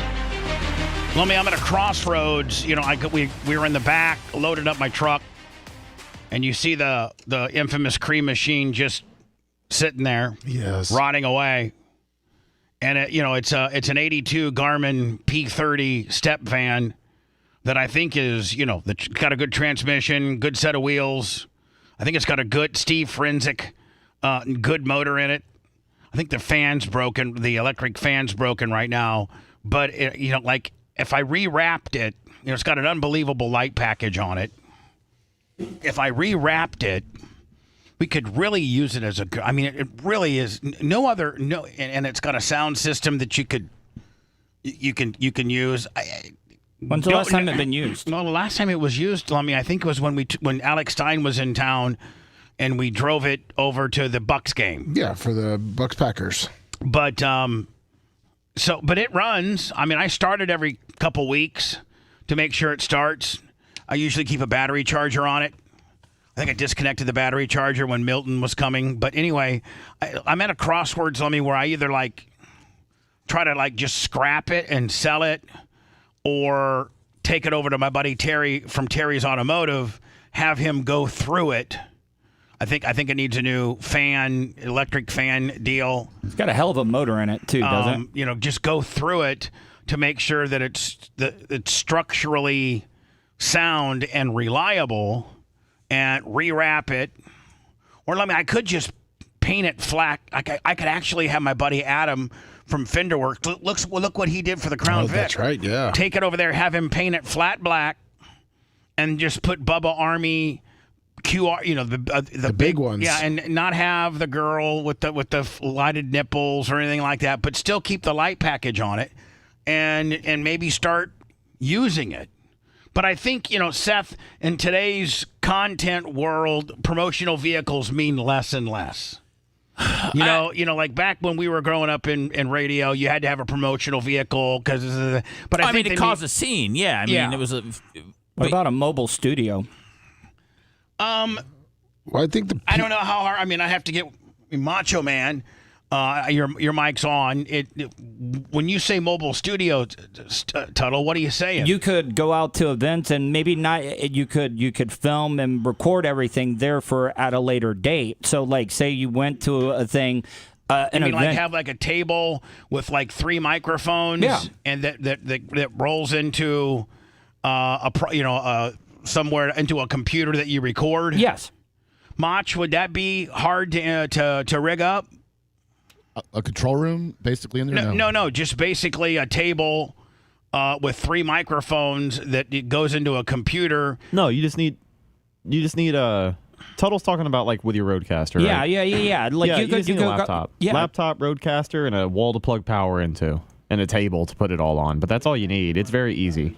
Very minimal. But he's talking about for recording a podcast. Yeah. So we wouldn't be able to go live on YouTube with our controls and our setup from the house. Any live YouTube we're going to do from the ale house is probably going to be on the phone, to be honest with you. Yeah. I just don't think we're going to have the room to set up a mobile camera setup. Listen, bud, I'm not talking about anytime soon. I'm talking about down the road. Oh, I thought we were talking about No. First of all, I have to get it roadworthy. We're talking about 6 months from now.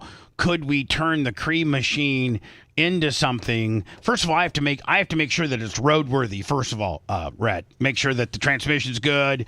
Make sure that it would make it to Orlando or Ocala or whatever we would want to do something. But you're just asking if we can make it broadcastable. Yeah. Is that a word, broadcastable? Yeah, could you, if I got it wrapped and then I got it physically looking good, and could we build a little mini studio in there that we could either 1, record things, or 2, go live? Yeah. And really? Yeah, there'd be a mobile aspect to it. I don't think we'd be able to put equipment in there that lives in there 24/7, computers and boards and stuff, but we can figure it out. Right. It would look good if you're rolling around with the giant QR code. It would look really cool. That'd be really unique, a mobile radio studio. But then when you're just at a stoplight and people are like, "Oh, that's Bubba," QR code, scan it, and now they're jumping on it. And I do. And by the way, I do. I don't know who has revamped our landing page. When you go to the QR code, but I really like it. That's the Bubba Army HQ. Woo! I really like that. Thank you. How's my bro? Any updates on? So I think Lummy, I'm going to try to take it over to Terry's Auto and see if he can get it roadworthy so that it's reliable. Yeah. And then have Mach and Rhett, maybe build me something. Because if I had it if I had it up there during the Winter Nationals, I could literally take drivers into my little mobile studio. Oh, hell yeah. That'd be awesome. And do a podcast. Have you actually seen Steve-O's podcast? He does it in an RV. Yeah, he does it in I think it's a Ford Transit. But they decked it out to be a podcast studio, and he's got couches and swing arm microphones. See, we could do that for that, right? Yeah. And make it, put cameras up GoPros or whatever, just mini cameras, and have I could literally let me have every race car driver or anywhere. Yeah. Make it a mobile. That's what we do with it. There you go. Is everybody good with that? Yeah. Would we want what, buddy? Would we want to possibly think about a more dependable vehicle if we wanted to take it on the road? Like if we wanted to take it to Charleston with us or something like that, would the cream machine make it up there, or would that take a lot of money? You would almost have to get it towed. It'd probably be better. Right. Well, I got an idea. What good's a mobile broadcast station if you can't get very far? Well, not Charleston's 12 hours. I think we might be able to make it. I don't know. We'll see that. Well, Terry's gonna have to let me know. Yeah, this bitch should make it to Charleston, no problem. Seth, what were you gonna say? This is where we now sell the podcast table for $1,200, and we put that towards the cream machine. No, this is where we put that podcast table inside the cream machine. Can we install an AC unit in there? Yes. Window shaker? Yeah, no problem. Now we have to look at, Hootie cut the side of it off and has a TV on there.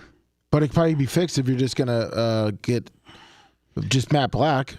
I mean, if I could listen, I have the metal that he cut. I could probably have a guy weld it back in. Yeah.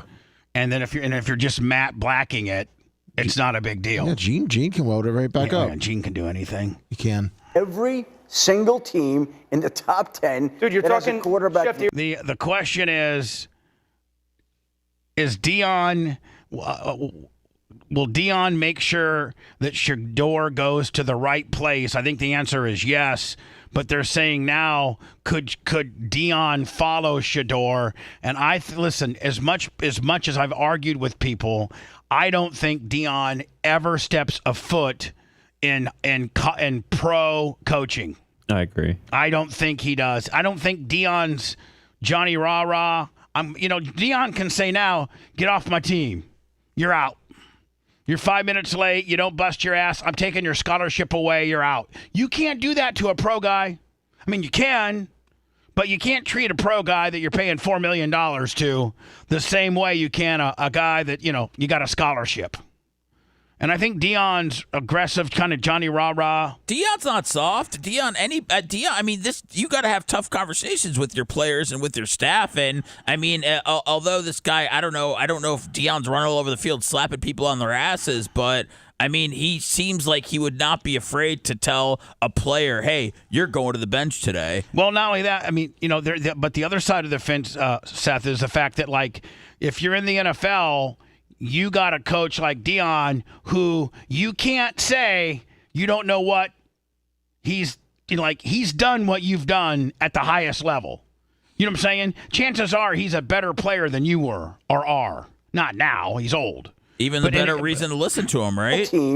Yeah, maybe I got it all wrong. Maybe pros resonate with him because he's coming from a position of I'm one of the greatest to play the game you're playing at a particular position. Now, we're not talking about I wasn't the greatest defensive lineman or quarterback or running back, but I am. I think Dion has been recognized as one of the greatest to ever play the game of cornerback. Oh, yeah. I mean, I think he's in the top 5 of all-time corners. Darrelle Rivas might be up there, too. Top 10. Dude, you're talking Ronnie Lott. Yeah. Quarterback. Shefty, you're talking the Jets? Go through the list. You're talking the Jets? Could you see, hold on. Could you see Shador and Dion with the Jets? Heck yes. I mean, I would, of course, I would love to see that. Can you see him with the Giants? Yeah, definitely. The Las Vegas Raiders? For sure. Okay, the New Orleans Saints? Yeah, why not? There's not going to be a top team that's going to say no to it. Now, but here's the thing. There's going to be teams. So, again, the Jets, the Giants, the Saints, the Raiders, the Jaguars, the Browns, the Carolina Panthers. Everybody. The Cowboys. Where are the Cowboys going to end up? They'll be too middle of the road, I think. You think they'll be like 16? I mean, 17? not enough to grab a top. Didn't they just give? They only got what, 3 wins so far? There's going to be organizations out of that group that I said that Dion is going to say no. That's fine. That's fine. The point is that this is just going to be an option that's out there. We're not saying it's happening. Yeah. We're saying that this is one of those options that's going to heat up, that's going to be in play this offseason. Is there a team out there that's in position to get Shedeur Sanders that also wants to go and hire Deion Sanders to marry them up together moving forward? I think if it's anything, I think it's Las Vegas because of the Tom Brady tie-in. Maybe it'll happen. Maybe it won't. It's damn fun to talk about and think about. Yeah, I'm with you 100% on that. Well, if you want, I don't think it happens. I think Deion has too good of a setup in Colorado. He's turned this team around. He'll be at FSU. I don't think so. I think Deion stays. I think Deion stays in Colorado because Colorado will give him anything. If he wants his own jet, they'll pay for it. Nowhere to go but down in Colorado, though, Bubba. Nowhere to stay but top. There's nowhere to stay but top. If you are the premier, Big 12 team, you're the Ohio State, Michigan of the Big Ten. Now, I know Oregon snuck in this year, but, realistically, the two major players in the Big Ten for years are Ohio State and Michigan. If you've established Colorado as that in the Big 12, you have full football control, and they will pay you. They will match any. Florida State comes in and says we'll give you $12 million. Colorado says, you know what, we're bumping you to 12. Why not? Why not? He may not be able to dominate as much. I think it's elsewhere. about achieving success at the top level, and that's the pros. Hello. Hey, what's going on? It's Pedro, the pool guy. What's going on, guys? Hey, Pedro, quickly. Hey, real quick for that guy that called in, Donnie Heavy Drinker. Yeah. If he wants to change his relationship and make it for the better, he needs to go to his wife and say, you know what? I'm not going to drink anymore. And if she doesn't want to change, I think he said that she drinks a lot too, but it'll change his relationship for the better. And if he makes a huge change like that, man, I'm telling you, it's going to make his home life better. That's what I did. I haven't touched a drop since just after BARP last year. And my wife looked at me in a completely different way. How's her health doing? So, it's doing a little bit better. She's having some issues. Now we're, working for the Yellow Airline. We're kind of afraid now that they're talking about bankruptcy. So, but otherwise, we're doing okay. My oldest comes back from military school in December with his GED, and he's going right to work, and then the military when he turns 18. Well, I'm thinking about you, Pedro. Thank you for being such a great Bubba Army. Thank you, bud. All right, always. Bye, buddy. Tuttle found this story for me. Oh, this is crazy. Out of Indiana. Wait till you see that. Is this a Peep and Tom deal? No, not at all. Even worse. No, Seth. This will creep you out here.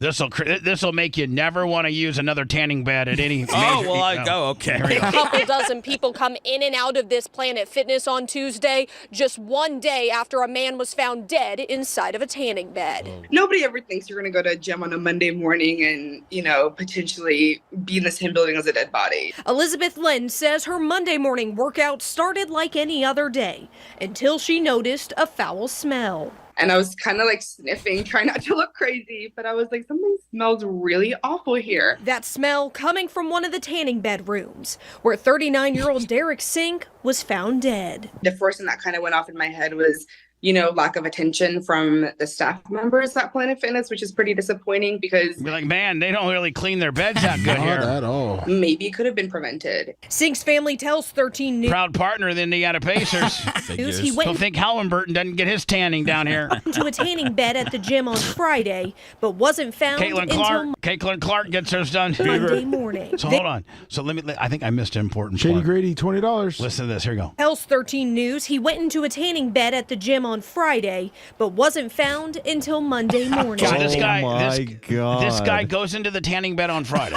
Was there anybody that loved this man in his life? I don't know. Was looking for him? But he must have died in the tanning bed, like maybe had a heart attack or something. He had some kind of medical issue that killed him in the tanning bed, and they never checked the bed. Why are they open 24 hours? Yeah. Who needs They say that? he struggled with drugs, and a needle was found in the room with him. At the Planet Fitness mail. Oh, so he maybe offed himself and maybe killed himself because there was a needle found in the unconscious. He's going to in get the high and tanning do a room. tan. He He is not breathing. His aunt says they reported him missing Friday. What better high is to sit there, get high and get a tan? That's right. He was wearing an ankle monitor, which helped police find him. During the 3 days. He was on probation with an ankle monitor. We can find. Hey, listen, we can find your missing person. Tell us your ankle monitor number. A sink was considered missing. The gym remained open. And the tanning bed has a door, I believe. And he probably locked it. But still, why are we not concerned that the door has been closed for 3 days in a row, potentially? I asked that question to the plaintiff. No, they have. Listen, I know Like an these auto beds. shut off? They have like after 14 minutes Yeah. they shut off. Yeah, and so that everybody went to the people that I guess probably worked there were checking the doors and it was locked and they figured somebody was in there. Planet Fitness staff Tuesday, and when I went inside, I was told no comment. A spokesperson from the corporation tells me they are working with the local franchisee to ensure they are upholding the brand's protocols. And I've also asked what is their policy for checking the tanning rooms, but have not received a response. Probably every person that worked a shift just thought somebody was in doing a sesh in there.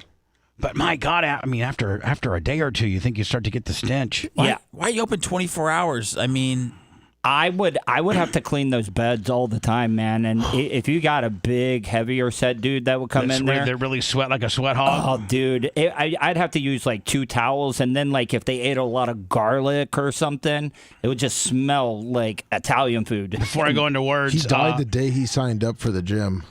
There's at 58 years old. There's Mike Tyson's weigh-in picture at 58. Looking pretty damn good. I mean, look. he's a naked 58-year-old man. He's not most. Well, I'm 58 and I don't look anything like that. God, if I did, I wouldn't be here right now. Tattoos are, a little much prevalent. I think that's the daughter. I think this is the daughter that died on the treadmill. Yep. Oh. And then I don't know who the rest of the people are. Yeah, that guy's. That looks like Kenny Powers. Is that Fidel Castro? It's Shea Rivera. I don't know. Let me, when we get back, we'll wrap this thing up. Okay? Sounds good. If you liked that segment, then you'll definitely like the new redesigned BubbaArmyHQ.com. We'll be back to the Bubba the Love Sponge show after this.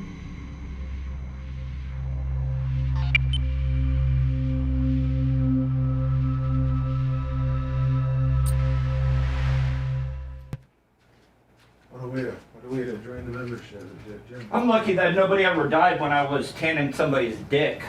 Well, I guess no one was doing any heroin. Because I would. It would be those, when you cook on the stove and you get the tongs to flip things with. Yeah, no, you should. I put socks on each one of them and you grab the head of it, stretch it out. The dick. And then you spray it. Can you stretch me out this weekend? Oh, wow.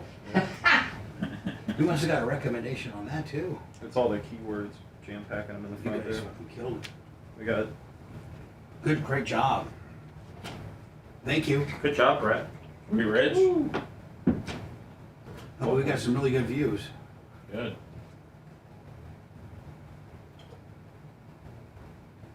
See, the thumbnails and the clicks, man, they do fucking help.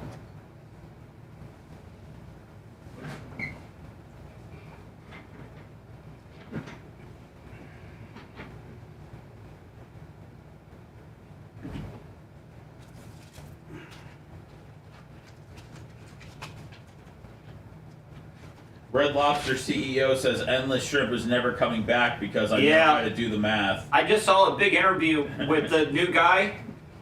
That guy looks so goddamn young. He is. Yeah, he's not fucking around. And he's in charge of Red Lobster now, and but you can still get the crab extravaganza. Red Lobster is so 80s. And dude, that used to be Fancy Place. He's just 35. Yeah, that guy's. They kept the cheddar biscuits, I bet, right? I don't know what this guy cut out. But yeah, they got rid of all them. Well, a bunch of local Red Lobsters are turning into sushi joints. Yeah. We got a chain of crazy buffets over in Orlando.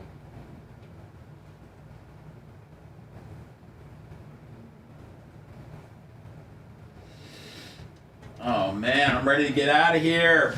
No, you would, because if you didn't stretch the penis out when you were spray tanning it, you would get the lines. You don't want lines on your dick. You don't want lines on your dick.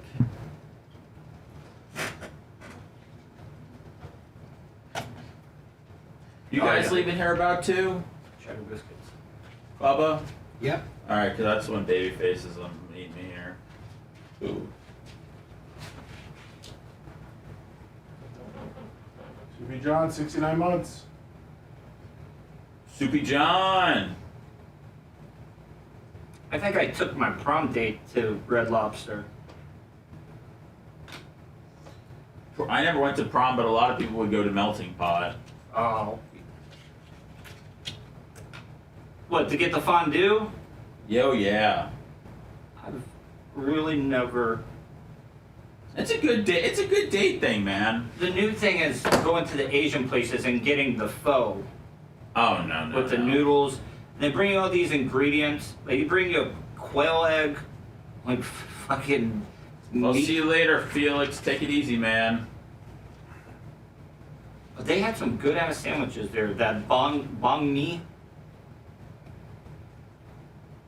Yeah, I like the fondue deal. The one melting pots are kind of dropping, but are they expensive, melting pot? I mean, yeah, but you could just go for dessert and shit. I mean, if you wanted to. It's cool. I don't know. I mean, there was somebody I knew that was like high up there, and they gave me like $600 worth of gift cards for Melting Pot and Grillsmith years ago, and so I had just gone there a lot. Was that Keith Lawless that gave us? No, God, no. That bitch never gave me shit. That bitch never gave me shit.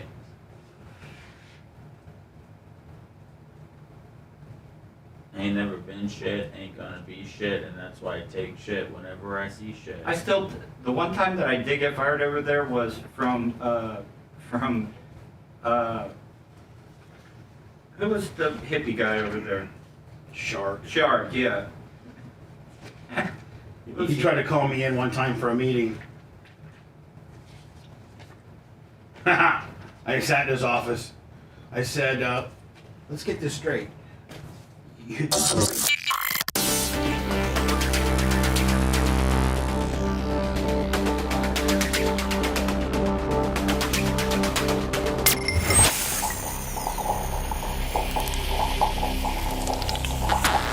Broadcasting live from the Aquabito studios, aquabito.com/Bubba. It's the Bubba the Love Sponge show. Quick promo. By the way, man, Rhett and Gary Cantrell, whatever you guys did today and how you hashtagged it up and front-loaded, back-loaded, clickbait, Willie. Not only did it work on Facebook like 10 times usually what we have, but it exploded on YouTube as well. So, you know what we saw? Rhett, Gary, thank you so very much, man. God, those numbers were unbelievable. It's an international topic, and we're probably the first live content of the day really talking about it. Right. What were you going to say, Seth? I was going to say it should just show you how much interest there is in this fight. Exactly. Yeah. It's not all over the world. It's not us, it's them. By the way, I wanted to talk about the Yellowstone F job. Boy, Kevin Costner wants to think he's all that in a bag of chips. They're like, bitch, we're going to kill you first episode, first minute. Whoa. Dude, you don't even see anything. We don't even Kevin Costner said, I'll give you he went from wanting to let me his contract had like 60 days of taping, and then he like whittled it down to 20 days of taping, and then he told Yellowstone, Taylor Sheridan, I'll give you 3 days of taping. They told you know what? We're good. Stay home. We'll go ahead and build this thing so we don't even need you, because we're just going to kill you the very first scene. You're dead, suicide. They really did them dirty. Spoilers. Yeah, whatever. It's in the first 2 minutes. Yeah, it's like, boom. So yeah, and there's only 6 episodes for the entire season, so they only got 5 left. Right now, Lummy, I'm Yellowstone, Tulsa King, and Lioness. All good. All 3, all Tyler Sheridan franchises. As someone who's never watched more than 10 minutes of Yellowstone, like I've never started the show. The secret's out. Is there any incentive to actually start the show and catch up at this point? Yeah, it's got some great storylines. Yeah, go watch it. You would like it. Beth is lightning in a bottle. Oh yeah, she's unbelievable. She really is. So anyway, man, go we're looking at about a 6 o'clock fire up time. Our content house, we should be live by 6. Maybe don't hold us to that. Could be 6:15, could be 5:45, could be 6:30. Whenever the guys get the right setup, man. Right. You know, they got to get the lay of the land, and then we'll all be there. The content house isn't all about having a lot of, roughed in or, like legitimately, like any rules. Like, okay, we're going to start at 6. No, we might start at 6:15. I mean, people wanted an agenda, and, we've got a loose one. Yeah. Oh, loose. Yeah. So anyway, YouTube and Twitch is where it's going to live, both at The Bubba Army. Follow us around. It's going to be a 48 to 50 hour live stream, from a house in Davenport, Florida, with all of us for the most part, including Dan and Brian, Merch Crick, Tuttle, Colton, Lummy, Carrying overnight. Lummy, Gary Cantrell, Macho Man, Rhett, me, Seth, everybody. Hello, who's this? Hey, Bubba, it's Jess from North Carolina. Hi, Jess from North Carolina. How are you? Sounds hot. I'm doing really good. I just want to say thank you so much earlier for telling me hi. It's my birthday, and you really made it great. Well, great. How do you know about us, Jess? Well, my parents used to listen to you guys when I was younger. And then I found you guys on Rumble one morning, and I haven't left yet. Perfect. How much time have you put in? Like, how long have you been a fan? Well, I mean, we've been fans pretty much, last 10 years, 15 years or so. I mean, I was in high school listening to you and going out to your racetrack. So I've been knowing about you for a long time. I know, but like how long's it been since you're oh my God, I'm not going to miss. I mean, like, this is my favorite show. I would say maybe a few months now. Been here straight.